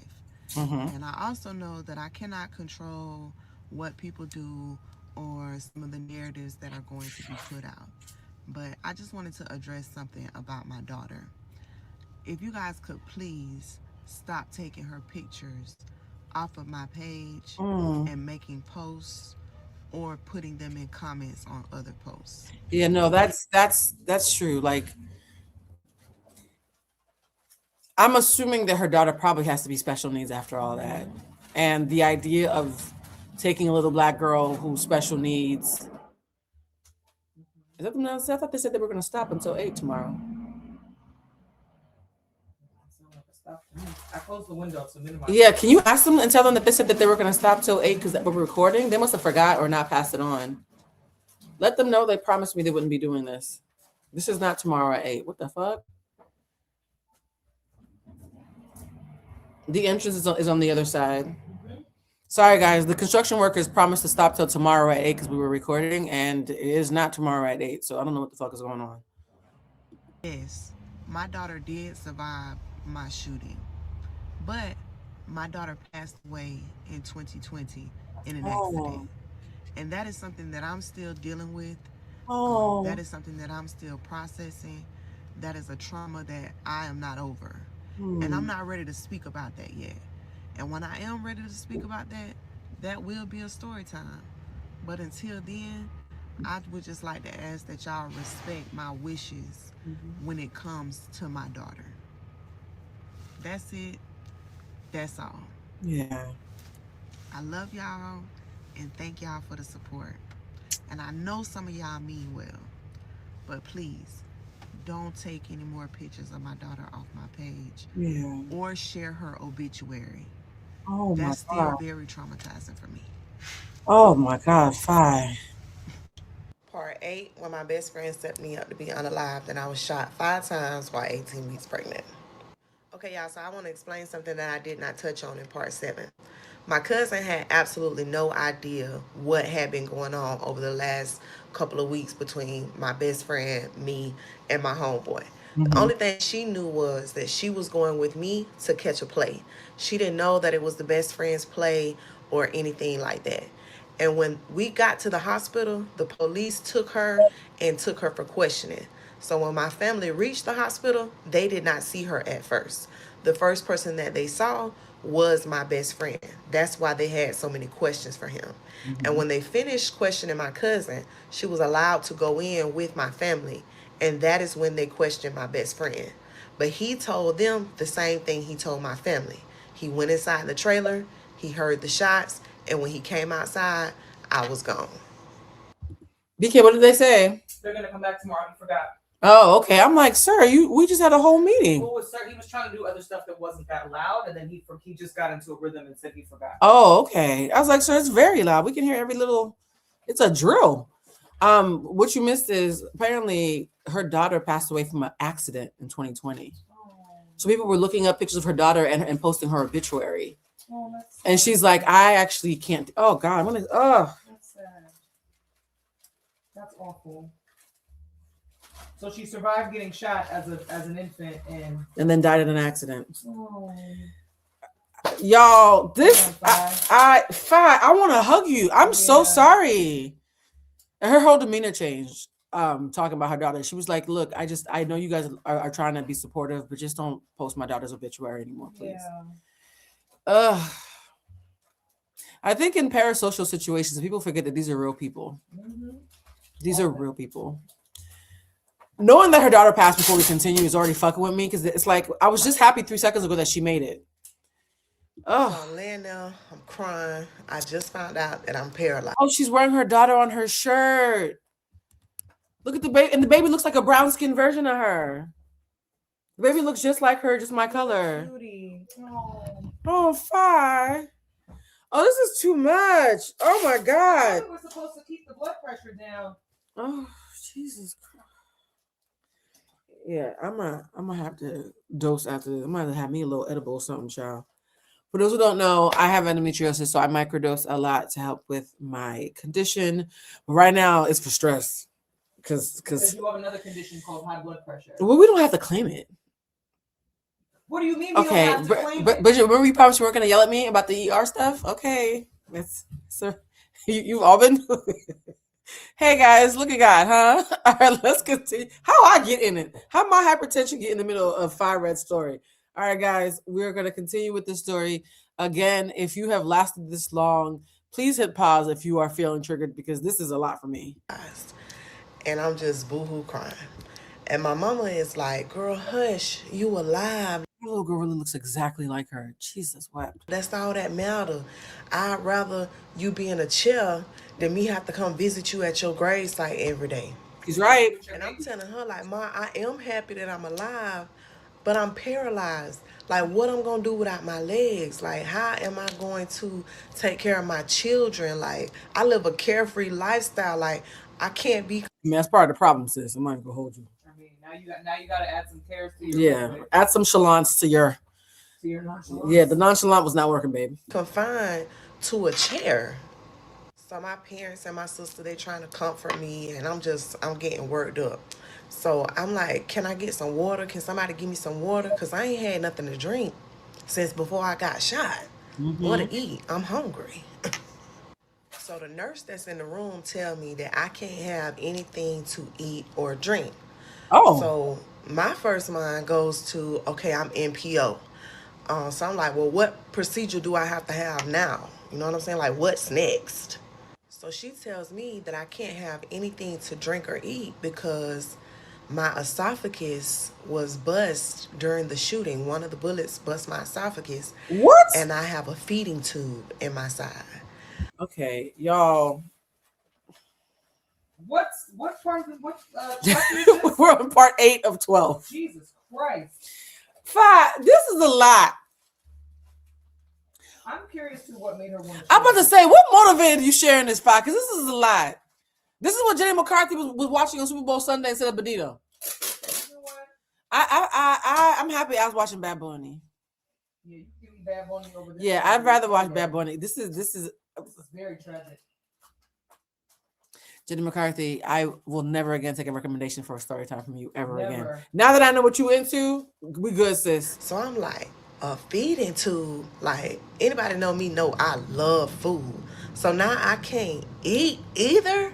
So like I just start crying even more. So I'm like, what else is wrong with me? Like, just tell me what's going on. So the nurse go to running down. What else is wrong with me? She really is a Leo. I can't Not crying that she's happy to be alive. She's pissed that she's pissed that she can't go to fucking Papado and she can't drive herself because she's paralyzed. Yeah, Leos, again, I apologize at this Never channel. beating the allegations. You guys are never beating the allegations. This is a lot.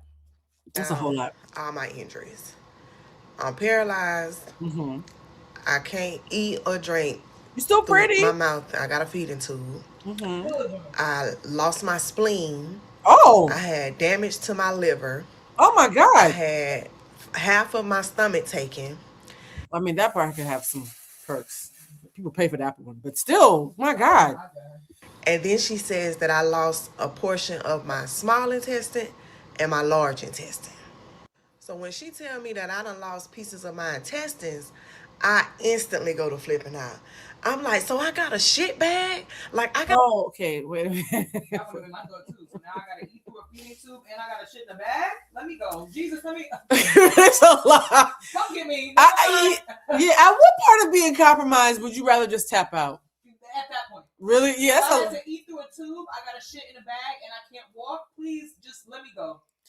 Euthanize me. Yeah, Fi, you look good now. So clearly something worked out, but this is a lot, friend. Well, also, we need to know what's temporary. You're post-op. Like this. Yeah, I would like to know. I hope that at some point between part 9 through 12, we get an update on, can she walk? How does she shit? Can she chew? Like, I just have so many questions right now. I gotta walk around with a shit bag in my purse for the rest of my life. Yeah. And I don't know why she thought that was a kiki laugh moment, but baby giggled. And she was like, no, you don't have a colostomy bag. You only lost portions of it. You're still able to function that way normally. Because, baby, I was flipping out. Like, what I supposed to have? My lip gloss, my chapstick, and a shit bag in my purse for the rest of my life? It's already bad enough that I'm in this chair. So the nurse tell my family that she think it's best that they go home and let me rest for the night. So over that night, y'all, I'm stewing. I have experienced every emotion you can think of. I'm angry, I'm sad, I'm happy, I'm joyful, I'm depressed. I would feel nothing but gratitude and vengeance.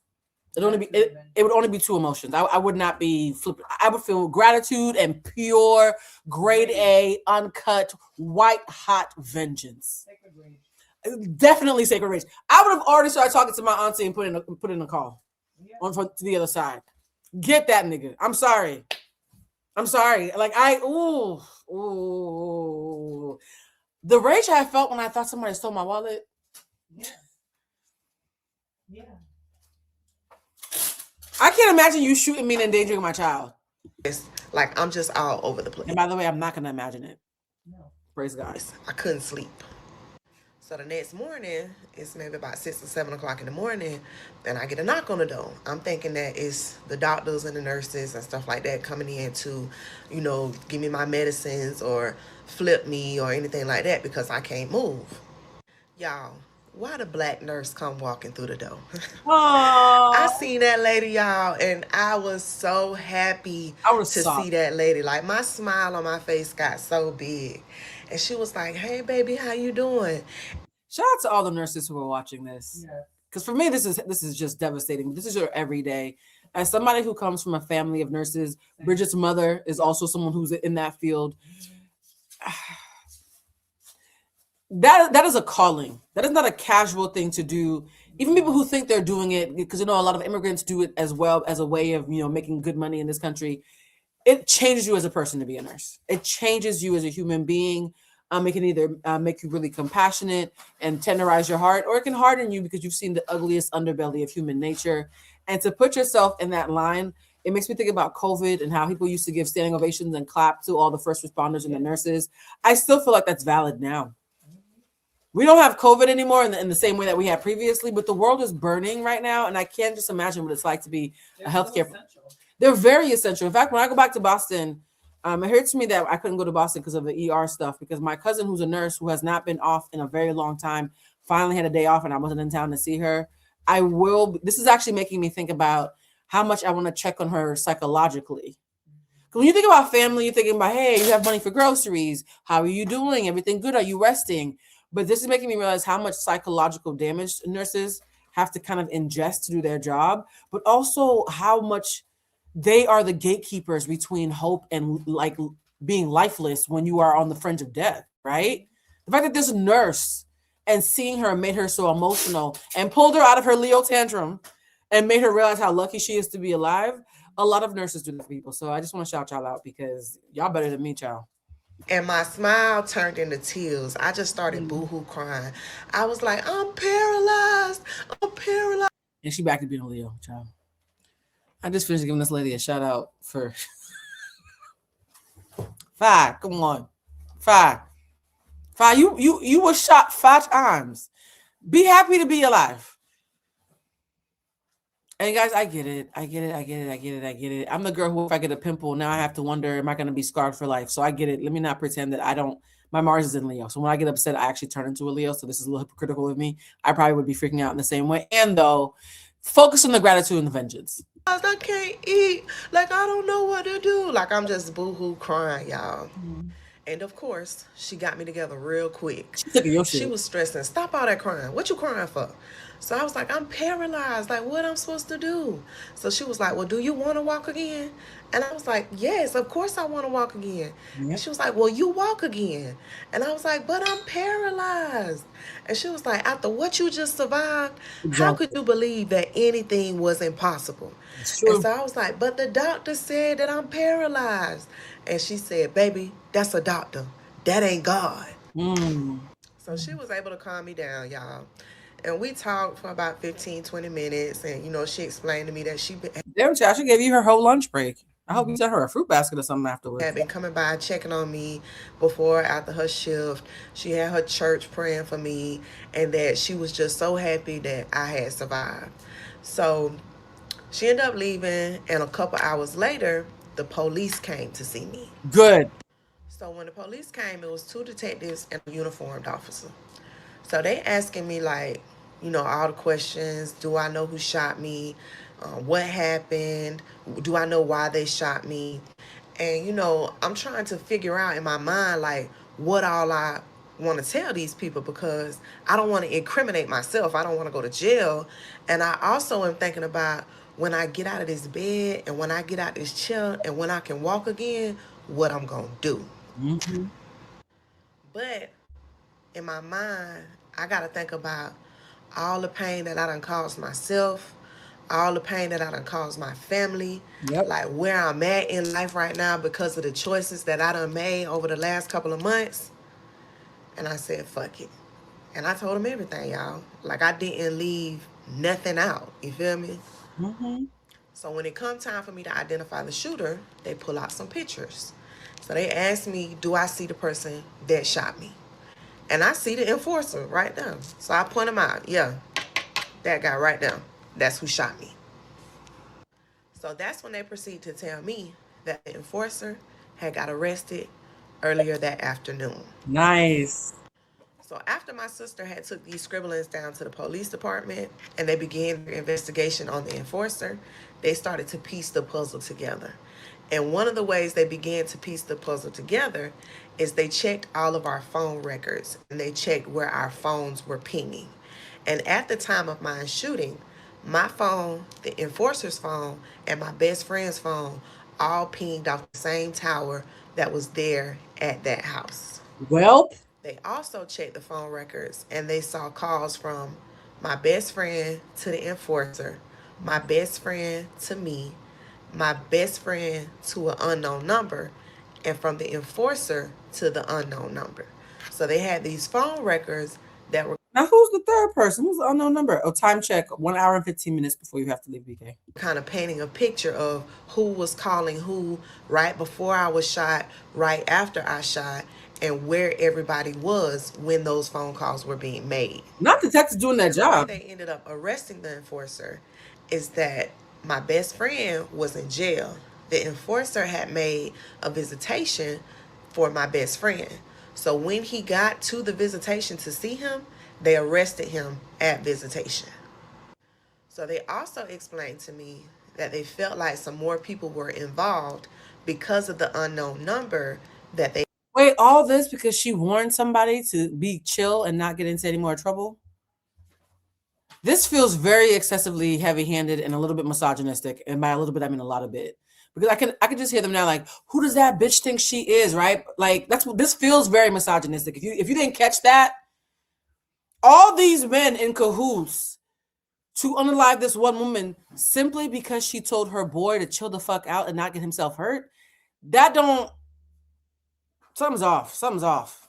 Either something's off or the misogyny was just that rampant and they thought that they could just unalive her without any consequences. had on the phone records. So they were going to leave this uniformed police officer there with me just in case anything happened. They also placed a uniformed police officer at my family's home and at my family's restaurant. I definitely need to find out where Sky Red lives because not her having actual good cops. The police are coming off so competent in this narrative involving a bunch of black people in the streets. I wasn't expecting that. This is the part that 50 Cent might have a problem with on the screen. Because they don't usually show cops being this competent in black neighborhoods when there's street activity. So, maybe the fact that you and your family run a restaurant and they're upstanding citizens, except for you apparently, and y'all have a good standing. Maybe that's why. But I'm very pleasantly surprised by how the police are showing up in this narrative. And shout out to the good cops out there. There's not enough of y'all to make up for the rest of y'all, but I do appreciate that y'all do exist. Just in case until they had everybody in custody that was involved with the shooting. So later on that night, my sister came to see me. So I asked her, can I use her phone? Because I want to call my ex. Because I want to know, like, why he ain't been out there to see me. Like, Yeah. I want to talk to him. Like, this my nigga at the time. So she tell me that no, I can't use her phone to call him. She banned him from the hospital. That's why he ain't been up there. Oh, shit. So now I'm confused. Like, why would you ban my nigga from the hospital? Like, what's going on? So that's when she tell me that since I've been shot, my ex has been in the club, hanging out, partying, like I wasn't in here fighting for my life. She also tells me that after I got shot, he came to my family and told them that they needed to give him my money and all my work because I would want him to have it. Oh, he ain't But shit. my little sister ain't no fool. She ain't going for that. And after I had got shot, she had already went to my house and cleared out everything that night when she. Now I wonder what kind of drugs was she selling? Is it bricks? What is it? I'm just curious. Because it seems like a very lucrative empire. Not that I want to in any way enter that. I just for the visual, I'm just trying to think, is it? I'm going to charge more for that hourly if that's where we go. Yeah, I want to know. I would like to see it. Now that I have become acclimated to this nigga shit, I got questions. Left the police department. And tune in again. Part 9 dropping soon. Part 9 of when my best friend set me up to be unalived, and I was shot 5 times while 18 weeks pregnant. So a couple days go by, and the police come back and pay me a visit again. They want to talk to me about the unknown number that's on the call log. Yeah, who's that? So they have pretty much established that the unknown number belongs to the big homie. Y'all remember he was sitting in the front seat. Yeah, this is misogyny. Did you hear that? Mm-hmm. This is pure misogyny. Mm-hmm. You are in cahoots to get me unalive because I tried to save your life?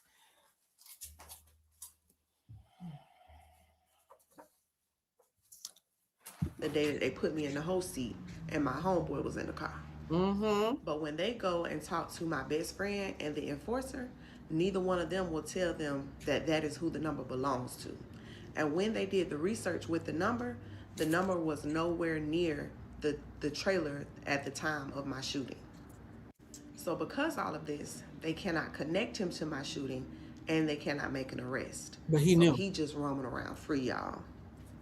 So they just want to make me aware that they're doing everything that they can to connect this other person to my shooting. But until they get some more evidence, they won't be able to make an arrest. So after talking with the detectives over the next couple of days, I end up having an ultrasound. And that's when I find out that I'm having a girl.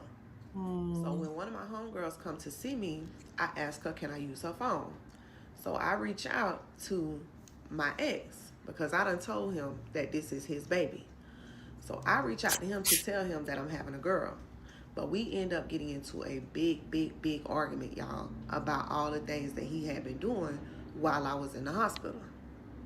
So when my little sister and my parents find out that I done reached out to my ex and we done got into such a big argument, they stop everybody from coming to see me. Because at this point, they don't trust anybody. That's some shit you and Mel would do to me.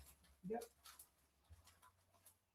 Because whoever decides to try to show up and try anything, they're going in the bedroom right now. Right. That's true. Clear the room. Yeah, I sorry. You listen.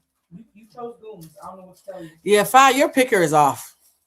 Everybody in this story with a penis sucks. I hope that in the current iteration of life you have better men around you. And I hope you're making better decisions too, because you want some ain't shit time and activity yourself. I don't want to make this gendered. You also or some women, because the women are holding it down. Yeah, the women, your sister, your cousin, your daddy. Actually, I take that back. Your daddy's a real one. Yeah.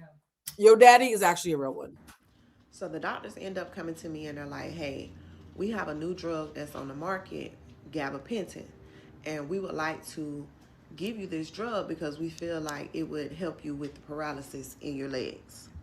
I would be so excited if they were doing a drug trial on me. Yeah, shoot me up with that good. Let's see if I can grow a tail and learn how to walk again. Let's do it. Fuck the side effects. If I ever get in any kind of medical trouble and they want to try some new shit, that might do it. So I'm like, hell yeah, Pump give it me up. anything. I don't care what it is. Give me anything as long as I can walk again, y'all. I feel you, sis. So I start on the medication, and after maybe like a week or so, I start getting the feeling back in my right leg. It don't feel as Now, what is it called? Gabatrexin? I'm gonna look up gabatrexin when this is over. sleep anymore. But my left leg is still dead, y'all. I can't really feel anything. Damn. So around Thanksgiving time, the hospital that I was in originally felt like I was well enough to go home. So I end up going home maybe about 3 days after Thanksgiving. And I wasn't home 24 hours, y'all, before I ended up collapsing and I had to be rushed back. But I end up at Tampa General Hospital in Tampa now. Oh, we're in Florida. Oh, that was my next guest. A Leo in Florida. I have no more questions, Your Honor. This all happened in Florida, and when I tell you the clarity I just received, I have no more questions. So now I'm back in the hospital. And I ended up being in the hospital for 4 Oh, them Florida niggas are scary. Like when they decide to be on some goon shit, it really is like the mafia. Oh. I mean, they're drug addicts eat bath salts. Yeah. They eat faces out there. That's different. That's a different type of time. Y'all know I'm Haitian and Cuban. The Haitian in Florida, the rest of us know not to piss them off. It's a different kind of juju down there. I don't need, shout out to anybody in Florida with sense who doesn't eat bath salts. I'm not saying it's all of you. Actually, what am I saying? Y'all already heard about Florida, man. I'm not saying nothing new. 4 months, from October to February. And while I was in the hospital, because I was on so many different medications, I ended up getting C. diff. What's C. diff? And with C. diff, it affects your bowels. You can't really use the bathroom. I felt like I was constipated all the time, and I couldn't get nothing out. So one day, they end up giving me a laxative. Mm-hmm. So a little while after they gave me this laxative, I started getting real bad cramps and pain in my stomach. So I keep calling the nurse, telling the nurse, hey, I think I'm in labor. And she keep telling me, you not in labor. that's just the laxative working. You got a lot of buildup, and when it passed through you, it's gonna hurt. If they think she about to shit and a baby's head pop out, I'm getting up. Because five. The book of Job ain't got shit on Phi Red. My God. Phi. I hope you in the church or, the mosque or something. I hope you're doing food drives with the unhoused, because if there was one thing that would get anybody to turn their life around, it might be this fucking story. The streets is not for you, baby. So I'm laying there and I'm in pain for hours. Like I'm going through it, y'all. I can't get up out this bed and I'm in so much pain. So later on that night, my sister come to see me and I'm telling her like, hey, I feel like I'm in labor. I done called the nurse in here 3, 4, 5 times and she not listening to me. And when I told my sister that, y'all, she showed her natural ass. I like your When sister. I tell you she cussed that nurse out so good, baby, she cussed her and called her everything but the child of God. So that made them bring up. I feel like pussy asshole came up because Phi apparently likes to say that Florida. We should have known when we heard that. We should have known that it was Florida when we heard that. We should have known. Labor and delivery nurse in, and they checked me, and y'all, I had been in labor for hours. I was already dilated. So now they go to panicking. I'm sorry. What? Did you sue everybody? Are you reporting from your new house bought by the hospital? Hold on. So the baby is out and safe, and now there's another baby, or the baby? No, this is the same baby. Same baby. It was safe inside of her. Oh. So she's been pregnant for 5 months in the hospital. So the nurse told her she's probably not dilated, and it was just a laxative. The nurse said it's just a laxative. She's like, no, I think it's labor. Wow. Where's the black nurse? I was just thinking that. Where is the black nurse? The black nurse would have cut that lady out. It was her day off. Yeah, ain't nobody doing right by Phi, including Phi. My God. They go to calling labor delivery, getting doctors on the line. Somebody got to come down here and get me and check me because I am about 4 months early from giving birth. Oh, shit. And when they get me in the back and they check me, the umbilical cord is wrapped around my daughter's throat. Oh, my God. She's not getting any oxygen. Y'all, okay.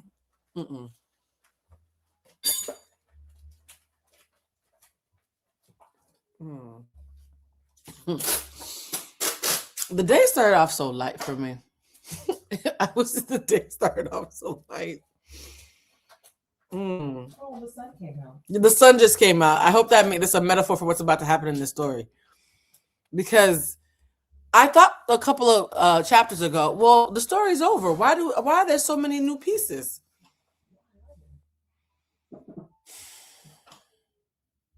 Phi, I hope you took a day off, maybe a week off after you did the story time, because this has to be re-triggering. So now they have to rush me into emergency surgery. And because I had been cut up and down for my injuries, I could not have a traditional C-section. Yeah. I had to be cut straight up and down in order for them to get the baby out of me. So they end up doing the surgery and taking my baby out. But when they went in to do the surgery and take her out, they saw that more of my large intestine was damaged. So they had to remove more of my large intestine. I had to have a surgery. Oh my God. So I ended up in recovery after I had my baby. And I could not see her. So it was maybe about a week or so before I got to see my baby. So they put me in the wheelchair and they rolled me down to see her. And when they rolled me in the room, y'all, I'm overcome with so much emotion because my baby was so small, like she could fit in the palm of my hand. So while I'm looking at her, I'm checking her out. I'm like, okay, she got 10 toes. And when I get to her hands, my baby got 12 fingers, y'all. She got an extra digit on each hand. Okay, guys, I'm so tired. I'm so tired. I'm not laughing because it's funny. I'm laughing because I'm at capacity. Bitch, I'm tired. 5. Unhand me. Oh my God. 5 months. 5 months of development, and she has 12 fingers. Carry on. Oh my God. 5. It's too much. Yo, 5. You've had an exceptional life, and I will never go back to your page. This is actually like I don't. Yes, I've seen and heard enough. Fine. I feel compelled to finish because I know they're gonna cuss me out that I got 9 out of 12 in, so I will. Ooh, I need a drink. I don't even drink. Yeah. Fine. I don't know why the 12 fingers just didn't put me undone because it's like now it sounds like you just making up shit for. It's giving Tyler Perry meets Lee Daniels. It's giving a scheme that Todd and Tyler Perry set up. Yes, this is a scheme that Todd and Tyler Perry set up. This is heavy-handed. Okay, I'm sorry. I just need a second. Yeah. No, fuck an edible. I'm gonna smoke a J after this because this is ridiculous. And when I seen the extra digit, y'all, I knew who baby that was. Oh!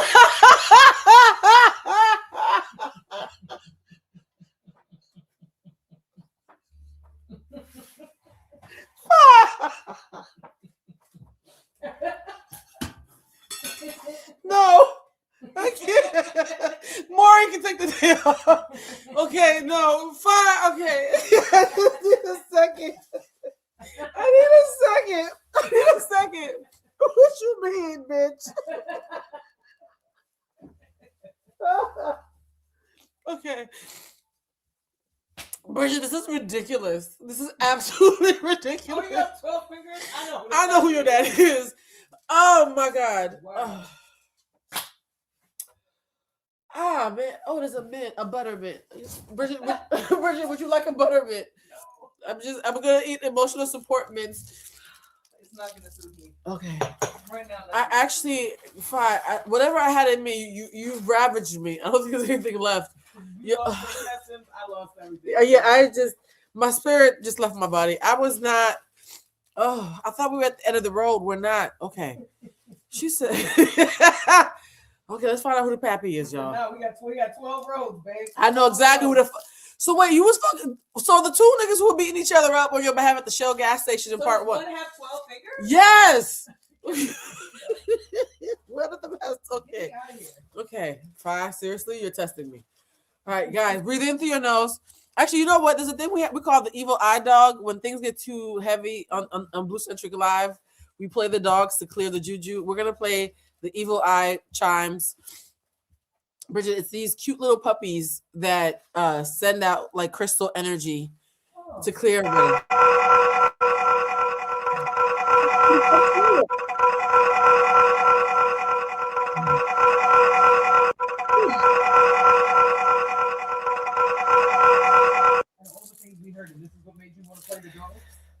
No, the 12 that I've come undone. I've actually come undone. So yes, the blue crew. I know y'all were probably yelling at the screen. Play the dogs. I can hear y'all screaming it. I play the dogs. Okay. This bitch said, I know exactly. By the way, this is how I feel right now. Okay, I feel abused. I'm pulling the little girl in the sweater back. I feel like I want to hold myself and rock myself back and forth and go back 2 hours ago before I had experienced any of this. I felt like Regina Hall. Right, Bridget's doing the Regina Hall hands over her head. This whole time? This whole help me, Bridget. You need the.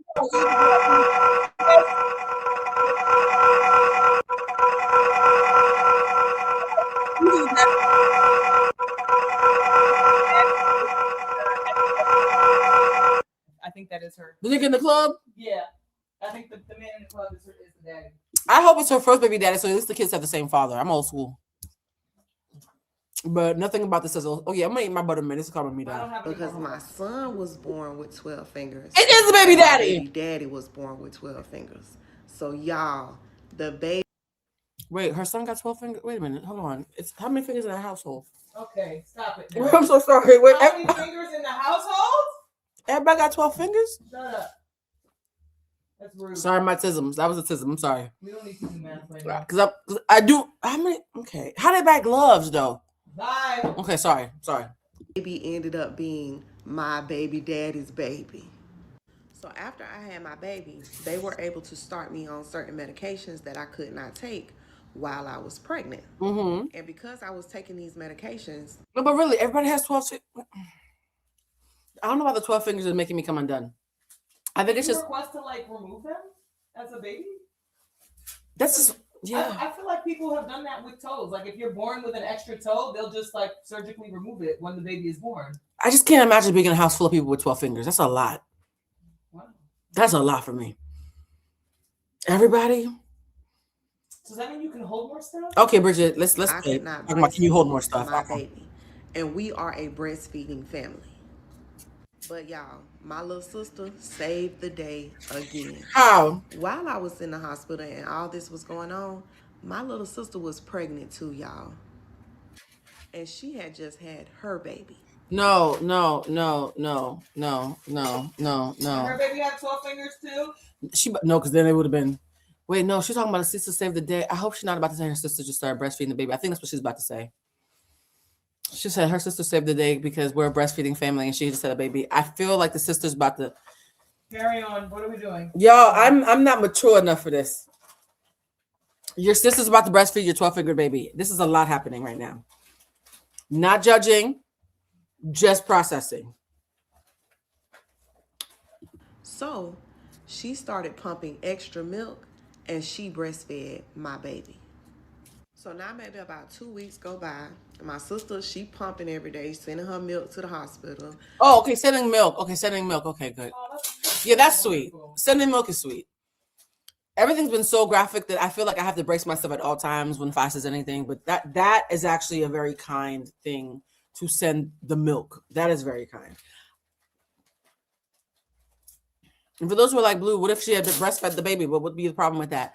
Number one, I just, for me personally, I don't want nobody sticking their teeth in my baby's mouth. And number two, there's a long history of Black women having to breastfeed other women's children due to really traumatic incidents. So there is some like racial history of trauma there that I'd rather poor Fi not have to go through. So I'm happy that this was like the kindest iteration of what I was fearful was going to happen. And mind you, though, if you are somebody out there who's breastfeeding other people's kids and you think it's great, you don't have to write me a long paragraph in the comments, okay?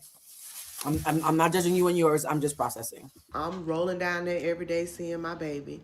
My mama and daddy coming to the hospital every day to see me. And on February 17th, y'all, they finally released me from the hospital. Oh, it's her anniversary of being released. It was 2 days ago. Today's my auntie's birthday. It's February 19th. So February 17th, 2 days ago, was the anniversary of Fi. So I was in the hospital from October 30th to February 17th. Wow. My baby ended up having to stay in the NICU for about 3 months after I had her. Oh, wow. So when I first get home, y'all, I'm so happy. Like things, they finally making a turn for the better. My baby's doing good. I'm doing good. But all that was short lived, y'all. What do you Maybe a mean? week or so after I get home from the hospital, my family sit me down and they explained to me that while I was in the hospital, my mother has found out that she has cancer. Oh, girl. No. Okay. No, I'm done. I don't want to do this anymore.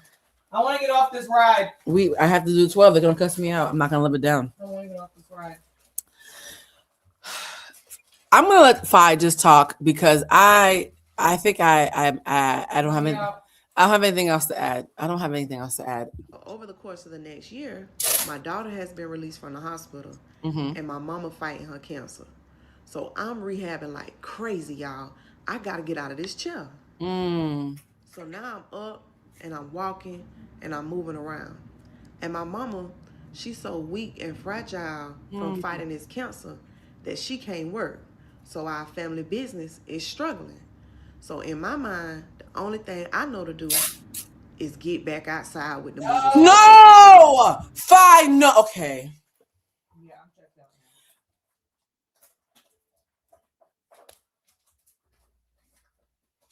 now. Swing low, sweet chariot. This feels like the ball sack of a Negro spiritual. Not the wheels in the trap. Fi, come on, Fi. Fi, are you serious?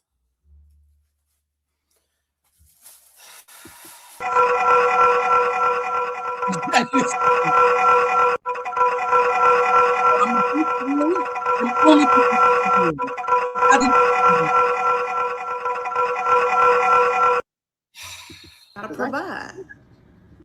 So I go to one of my homeboys and I let him know, hey, I gotta get back on. Put the word back up. Not put the word back up. Fi's back on the street. Put the word out. We back up. I got one good intestine and a reason to live. Wow. My throat chakra is closing up. Fi, you ain't got no homeboys.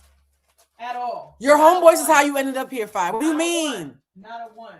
If you have been screaming at the screen, just know that I understand. Tie me up. So he give me what I need, and Oh. I'm back outside with it, y'all. But word get around that I'm back outside. Yes, Fi. And if y'all remember, they never made an arrest on Big Homie. So now he outside and I'm outside. So stay tuned for part 10. Why are you all outside? Don't be outside no more, Fi. Go back Part inside. 10, where my best friend Let's do set these me up to be cameras unalive, instead. and I was shot 5 times while 18 weeks pregnant. So now I'm back outside and I'm getting to the money. Oh. But while I'm outside, we are awaiting the trial. So I gotta be very careful not to catch no charges or to do nothing crazy, because the defense gonna use that against me. Should you be confessing to crimes on TikTok? She's confessed to a lot of crimes. There's not a lot of anyway, I'm not carrying on. I'm not gonna no. Why are we sharing so much, Fi? I feel like they could have been coded language. Maybe we could have skipped. Okay. And y'all, these niggas got bold, y'all. They started sending people at me to keep me from testifying. Bitch. It was never the big homie or the enforcer themselves. It was always people that I knew, y'all. First, it started with phone calls. Like, I got a phone call from one of my homeboys that was in jail one day, and he's stressing, I need to holler at you. So I'm like, yeah, what's up? What's going on? So he's stressing, hey, I'm in here with the enforcer, and he just wants you to know that he not the one that shot you. So my first question to him is, why the fuck is you calling me with this? Yeah. Like, what the fuck is wrong with you? I saw who shot me. Yeah. How you gonna tell me that this man didn't shoot me when I saw who shot me? So another time, I'm in the hood playing cards one day, and one of my plays pull up on me. And when he pull up on me, I go get in the car to handle some business.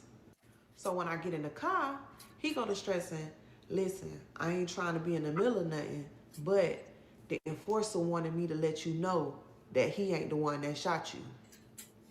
So now I'm getting blowed. Like, what the fuck going on? So when the phone calls and the running down on me didn't work, they started shooting money at me, y'all. A couple of his relatives reached out to me, and the first time they offered me $5,000. Then they offered me $10,000. Then they offered me $15,000 for me not to testify. That's not enough. So one day I'm going to get some work. So I go to my plug house. I pull up, I get out, and I go in through the garage. And when I go through the garage, he let the garage down on me, and we chopping it up as usual. And the next thing I know, the door open. So when I look up, the enforcer's nephew is walking through the door. Yo, So I'm for like, real? what the fuck? I instantly go to reaching down in my purse, because everybody know I keep that thing on me. So the first thing he go to stressing is, Red, I ain't here to do nothing to you. Me and you all right. Because me and him have always been all right. But your cousin shot me 5 times, almost endangered my baby, and like ate I up most lost of my my. intestines. I have a half intestine left. Okay.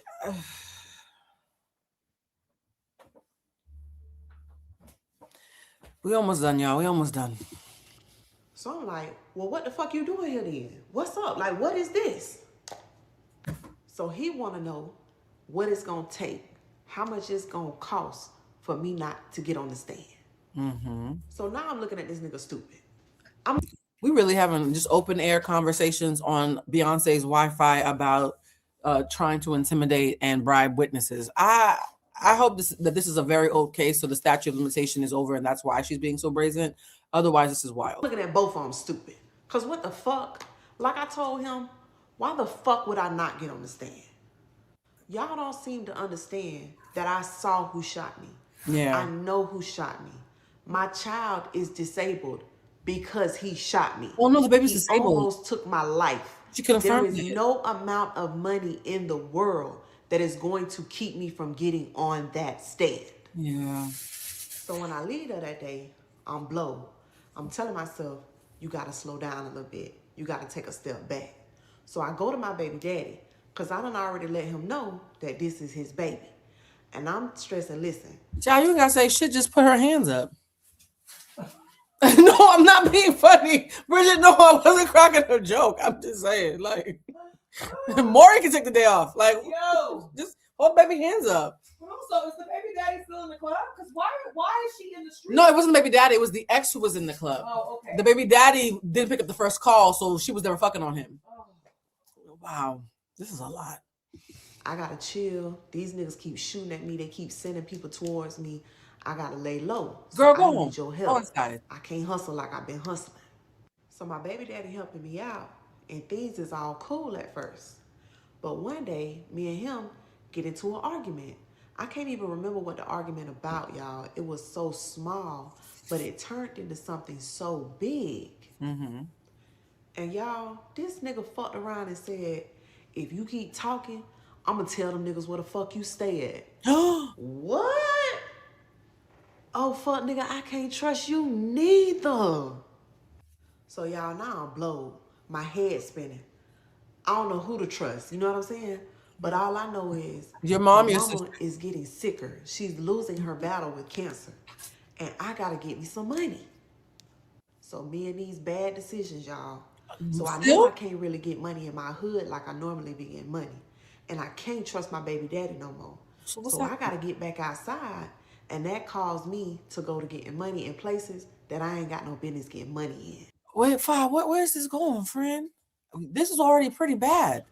And y'all, I fucked around and caught a charge. I went to jail. What chapter is this? 10. Get me out of here. Unsubscribe. Remove me from the group chat. Fi, you had to put the white panties on, Fi. We're back to this. I'm happy this is only 12 parts. Mind you, at 10, I'm... Only? No, because it could have been way more. We should see this was like 55. The Danish Deception was like 42. Like 12 is actually quite small. I'm happy this is only... The fact that at 10, I would like this to be over, but this started because Jenny McCarthy was feeding for number 11. It's making me wonder, what cliffhanger, after you've heard this much, would want to continue? What is she going to say at the end of chapter 10 that had Jenny McCarthy on Super Bowl Sunday forsaking Bad Bunny in order to watch this instead? That's I want to know. So while I'm in jail, the state attorney come to see me, and she hot. She giving it to my ass, y'all. She stressing, don't you know they're going to use all this against you? So she telling me when I get out of jail that I gotta chill. I can't get back in no more trouble. I gotta stay out the streets. But I really ain't trying to hear none of that, y'all. My baby disabled. My mama died. I can barely walk. I can barely eat. I can't trust nobody around me. And I'm going broke. Like, what do you want me to do? Apply for a job? I'm so sorry. Because at what point did we not just say, like... I know street life makes it hard to save the essays. It makes it hard when you're making fast, big money to go to making slow, small money. I understand. You're disabled. You're disabled. You're disabled. Your baby disabled. Your mother is fighting cancer. And we're willing to risk it to go to jail? You can't go to jail. Oh, the capitalism in this is so loud. This is heartbreaking. So when I got out of jail, y'all, I went right back to my block. I'm in crash out mode now. Ain't nobody telling me what I can do. Ain't nobody finna run me off my block. I'm through the city with it every fucking day. So one day, I'm riding through the city. And I keep checking my rear view, and I feel like this car following me. Oh my God. So I hit a couple turns. The car hit a couple turns too. I hit a couple more turns. Car hit a couple more turns too. So I'm like, damn, is this car following me? So I hit it. I'm sliding. I look back, and the car's still behind me. So I head straight to my cousin's house. I jump out the car. I go around the front of the car, and I get on the side of the car. And I kind of lean down a little bit. And when the car come passing by, I stand up, and I look inside the car. Who's in it? And it's the big homie in the fucking car. This nigga following me. Wait, why is he... Why does Big Homie have such a vendetta when all she did was warn him to keep him alive? I'm still grappling with that. Big Homie isn't who she warned. Big Homie, I thought, was who her friend worked for. No, Big Homie is the guy she warned. She was like, I warned Big Homie. That's why when Big Homie was in the front seat, we knew it was some fuck shit. Why are you following me around when all this happened to me simply because I had your back?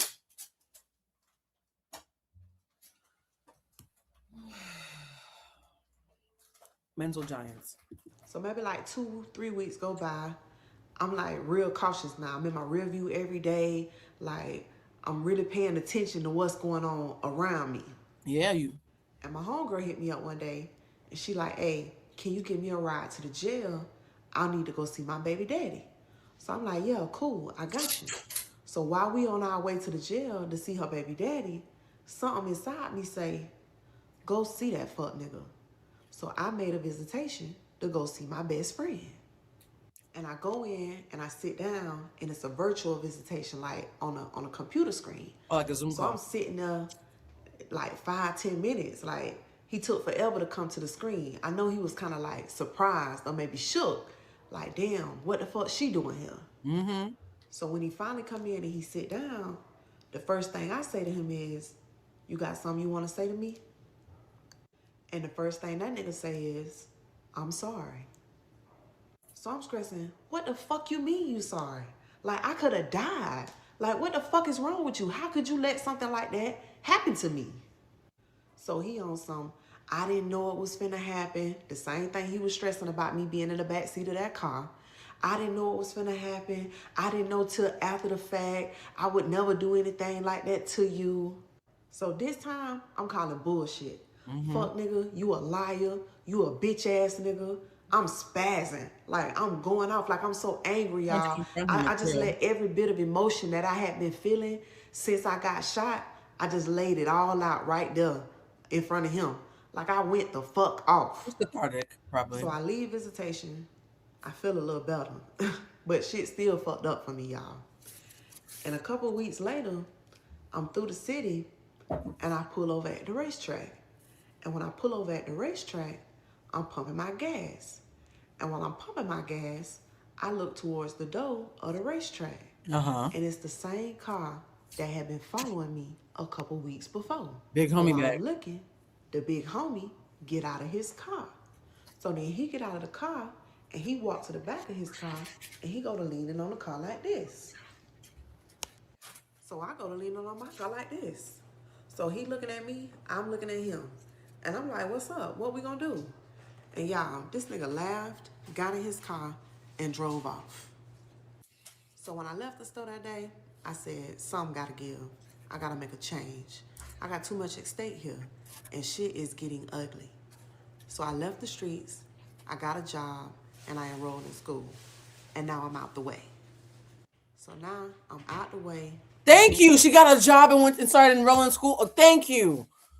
Oh my God. The fuck? Doing good. I'm sticking to the script. And then the next thing I know, my world come crashing down, y'all.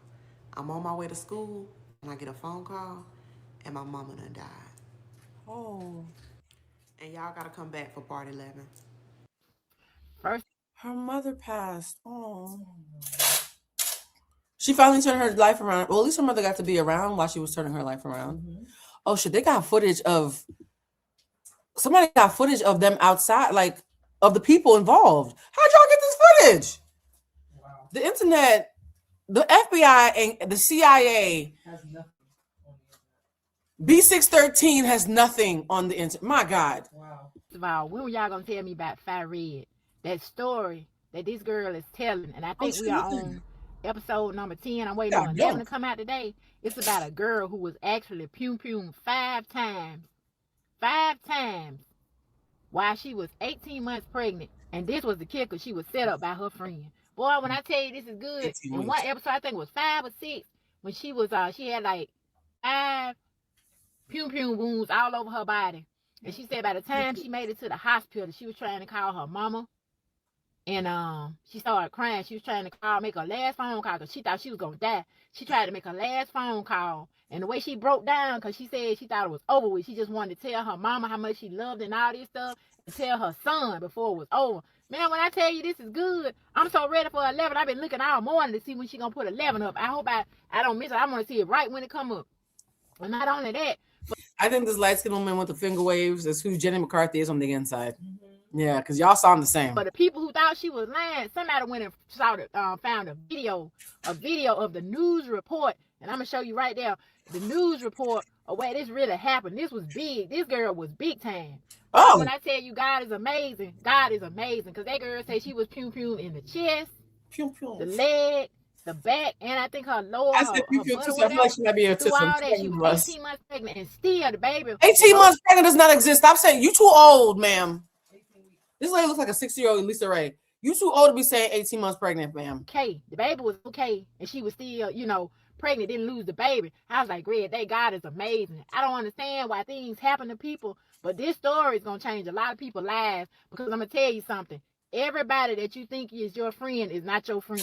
And this right here, this story is telling it. How you think sometimes people are your friends and they are not. You have to be very careful, especially when you got that money like she had. Most of the time, I think you just got enemies when you're successful anyway. That's just my opinion. I could be wrong, but it's hard to find a good. Part 11, when I was set up by my best friend to be unalived, and I was shot 5 times while 18 weeks pregnant. She looks really pretty here. So after my mom passed away, I was overcome by grief. I was managing a lot of emotions.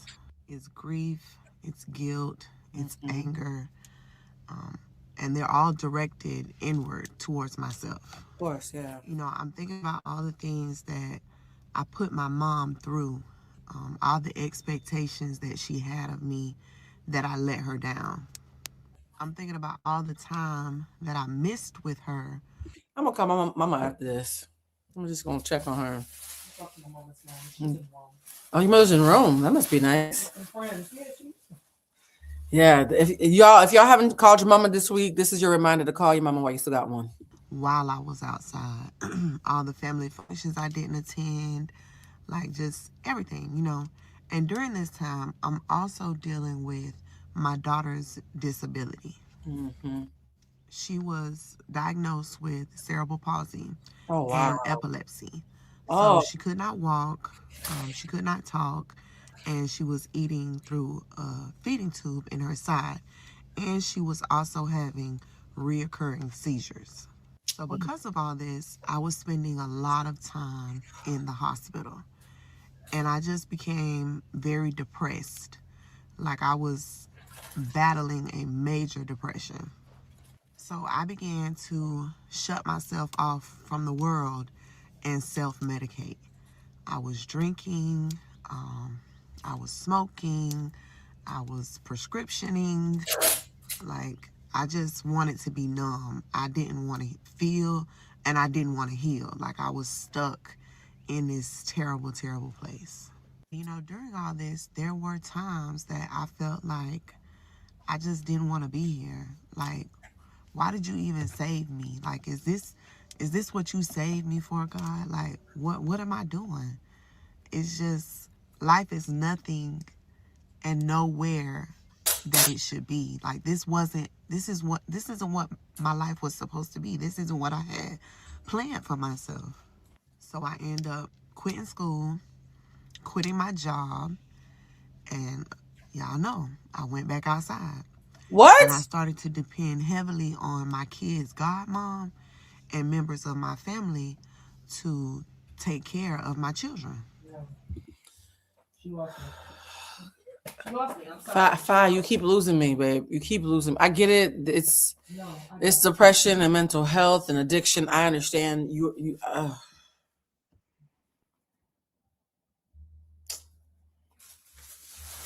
know what happens when people are trying to make a difference in their lives and then they have a tragedy? That often tends to be when the regression happens. Yeah. It's like addiction. Yeah, it is like an addiction. Yeah. This is so sad, bro. This is really sad. And even though I am drowning in this grief, I want to make it clear that I still was a present mom.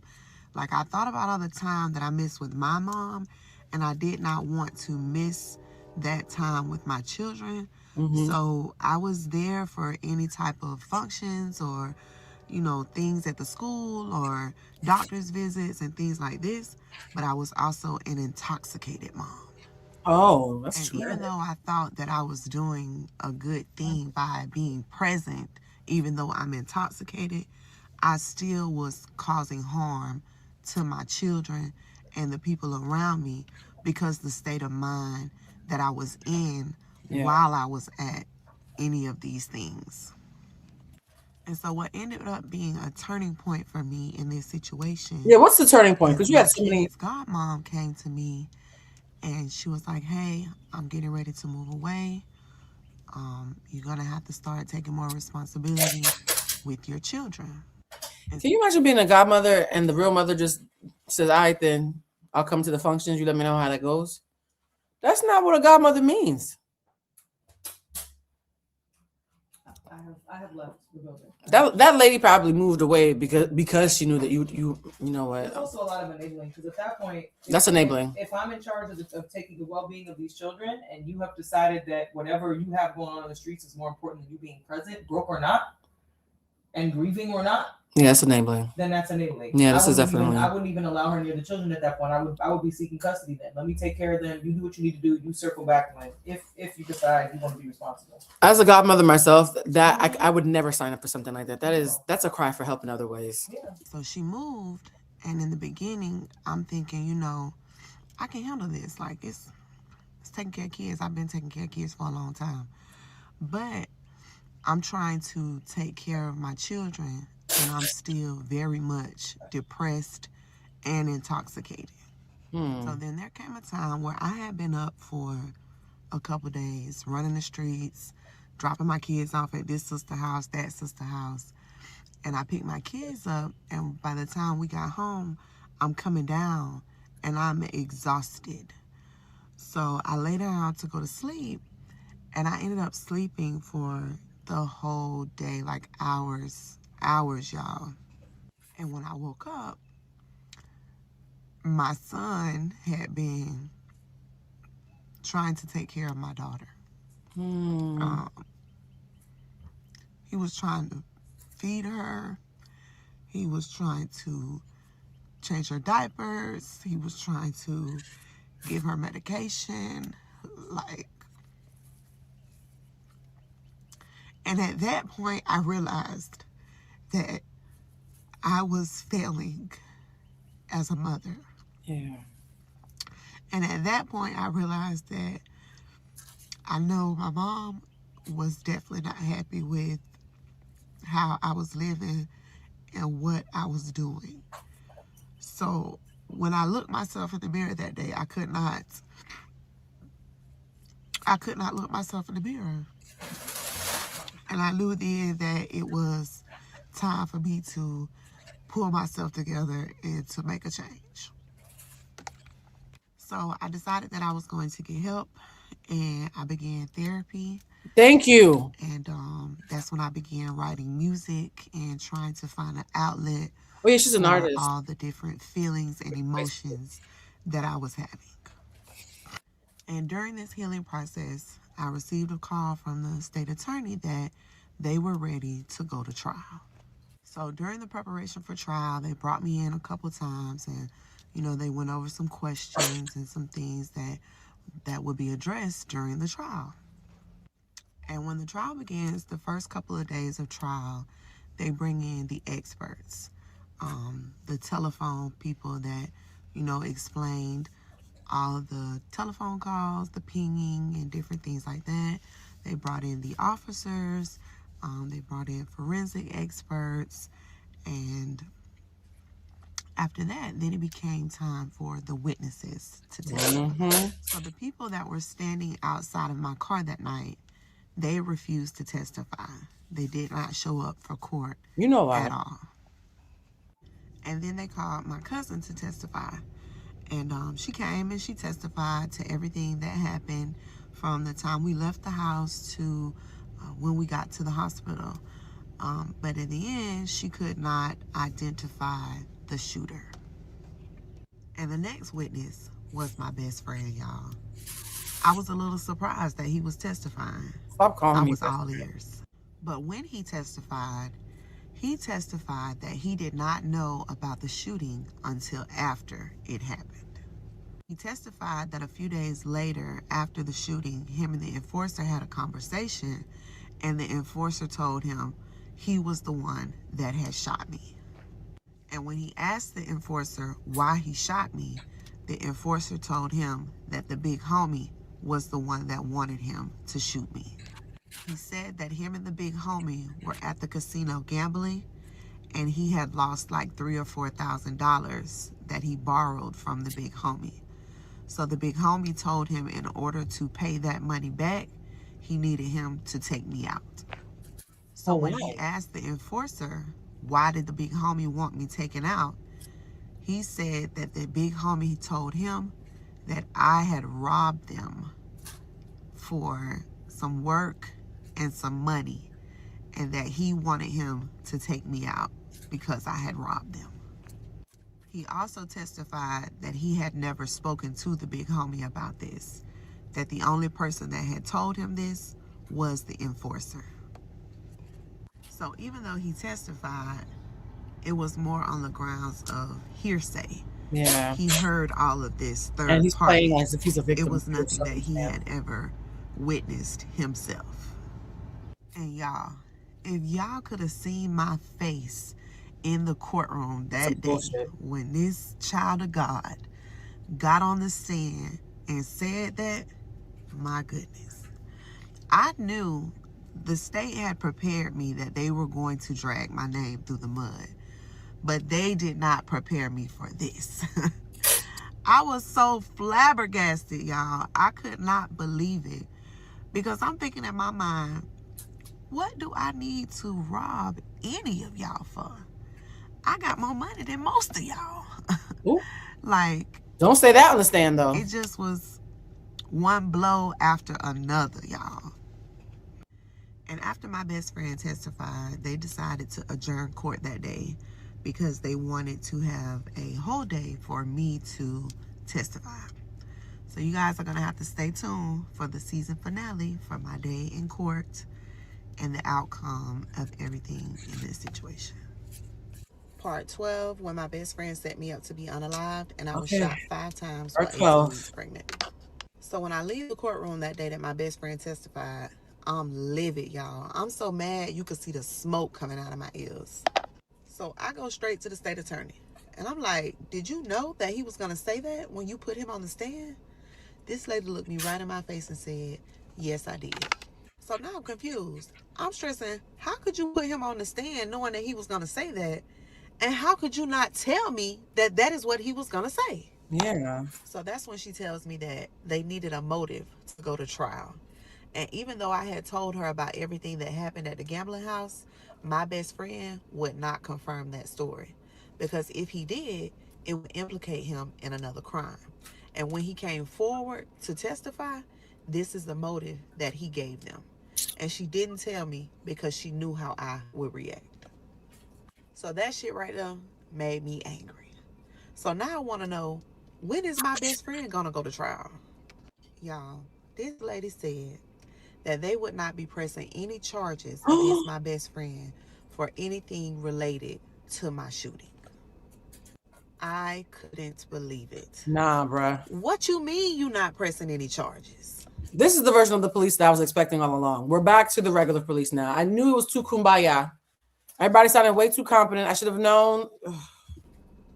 So because I was the only one that could identify the shooter and the only one that came forward, they needed his testimony.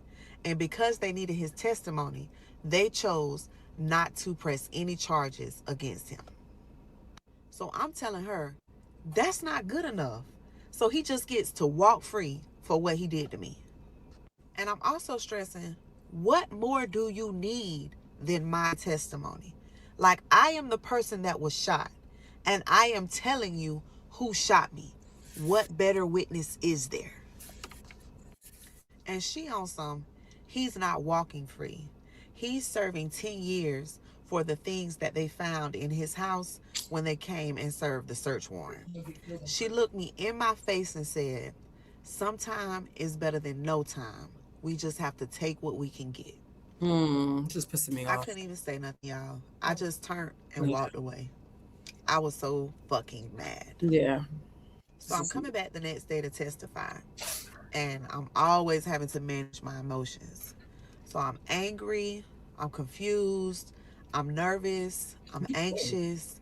Like, I'm just ready to have the opportunity to speak my truth. And when I take the stand, at first, everything is cool, calm, and collected. The prosecutor is questioning me and she's asking me all the things. What happened? Who shot you? Do you see him here today? You know, the regular rigmarole. Mm-hmm. So then it becomes the defense's turn to question me. And at first, the lawyer was real smooth. He apologized to me for what I had been through and what my child had been through, what my family went through, blah, blah, blah. And baby, that man went from 0 to 100 in the blink of an eye. First, he brought up my street life and how I was living. He painted me as this out of control, unstable street person that would do anything for $1. I Then mean, he asked me, "Do you know what a lie is?" So I said, "Yes, I know what a lie is." And then he asked me, "Have you ever told a lie?" what? Now, I would be a liar if I sat here and said, "No, I've never told a lie." So I said, "Yes, I have." So then he said, "Are you lying now?" And I said, "No, I'm not lying now. Why would I want the person that shot me to go free?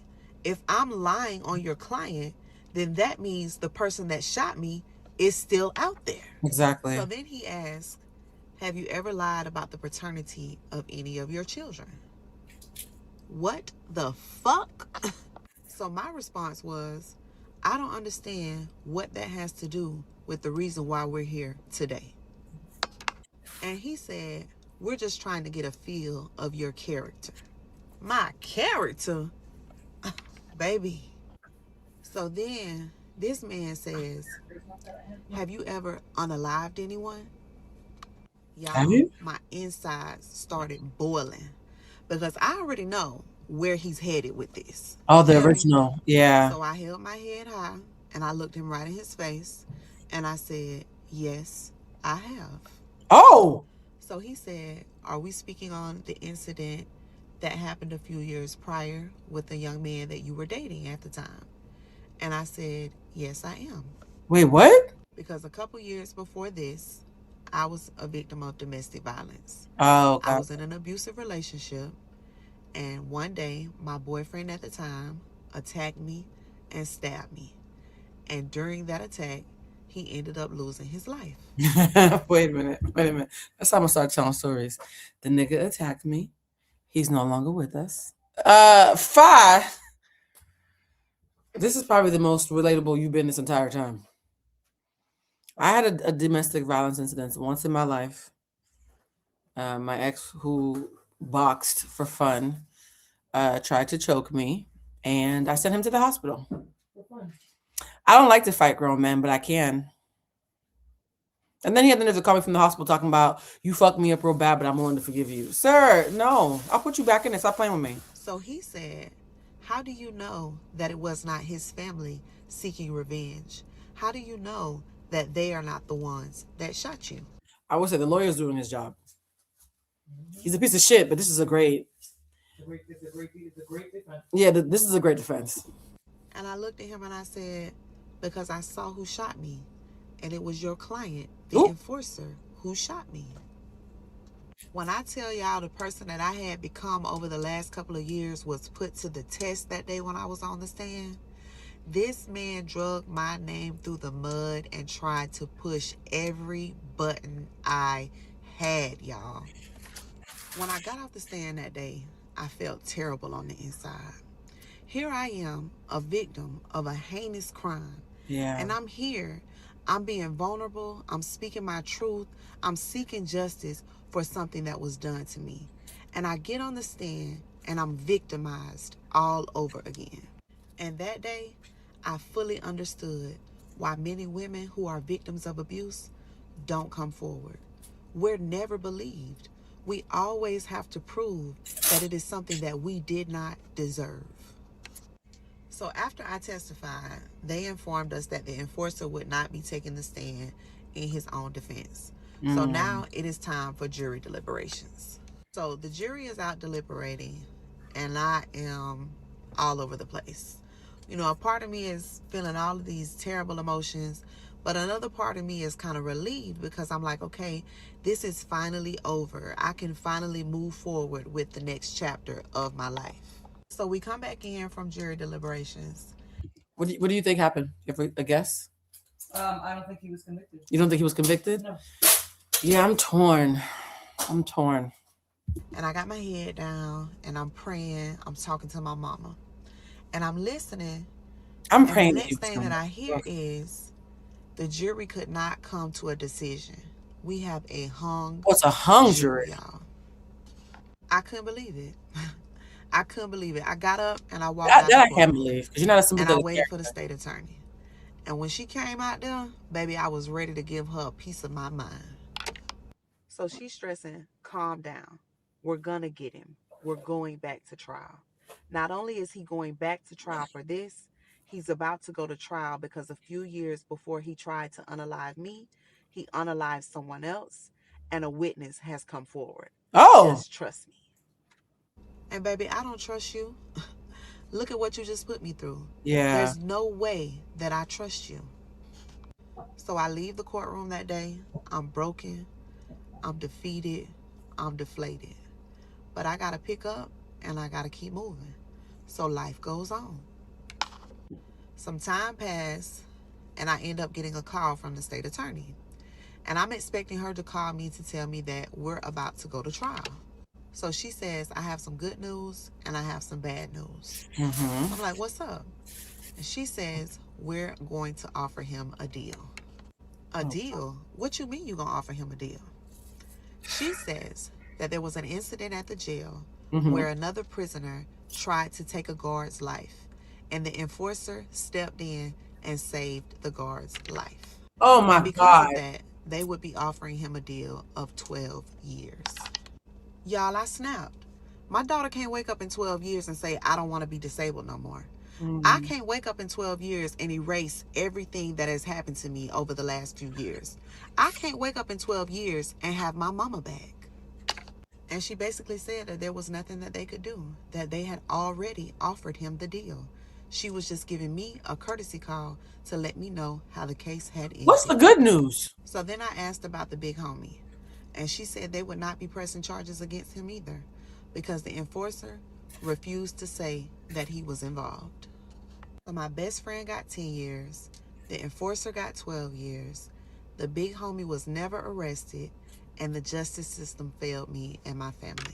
And that is the story of how my best friend set me up to be unalived, and I was shot 5 times while 18 weeks pregnant.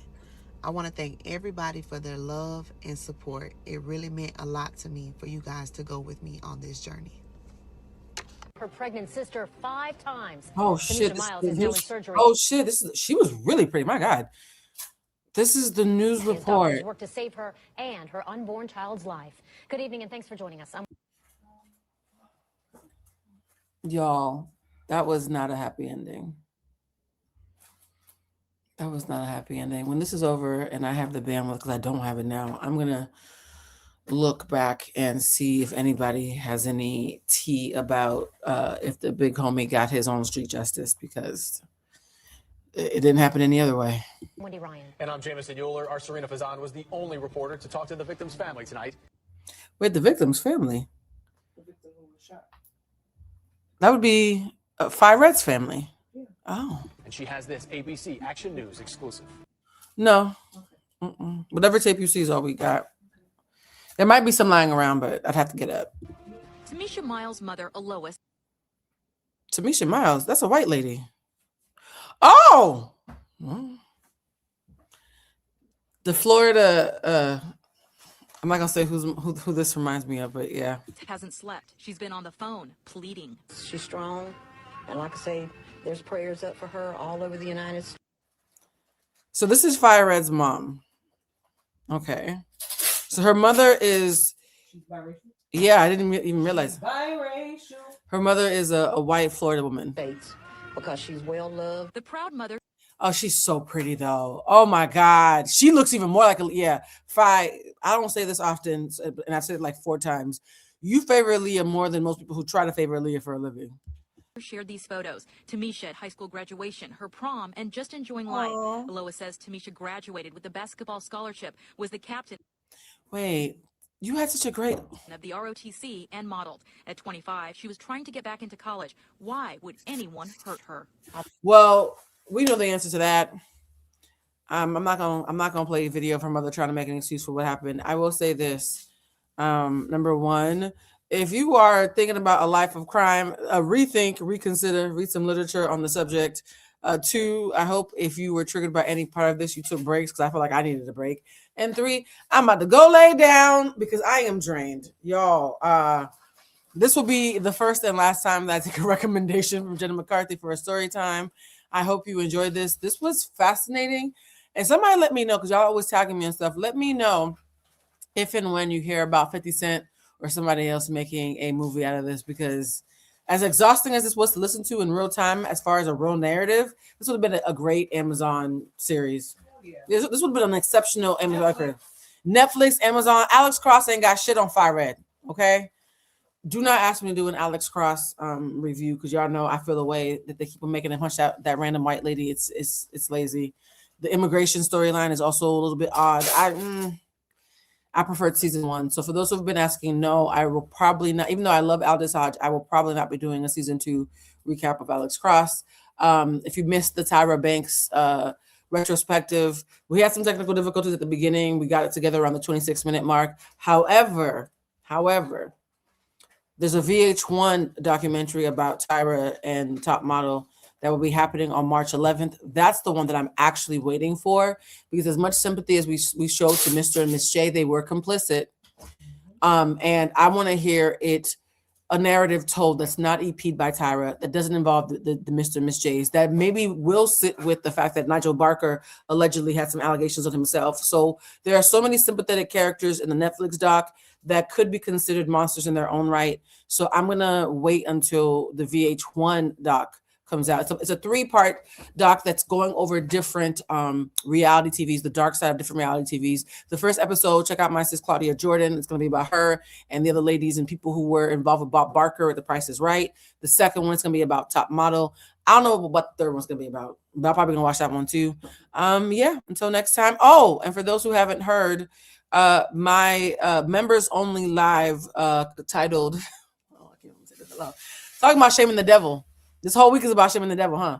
My members only live called What Really Happened Between Me and Melissa Ford is happening on Sunday. If you are coming for mess, they will not be mess. There will be tons of truth, though, and perspective, because everything that happened with me and Melissa happened 6 years ago. I waited 6 years to speak my truth, which is why God help anybody who tries to shame me for finally speaking it, because God knows she spoke a lot of lies in the meantime.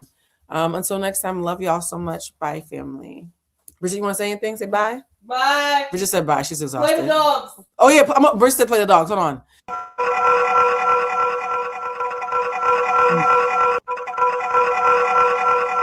Yeah.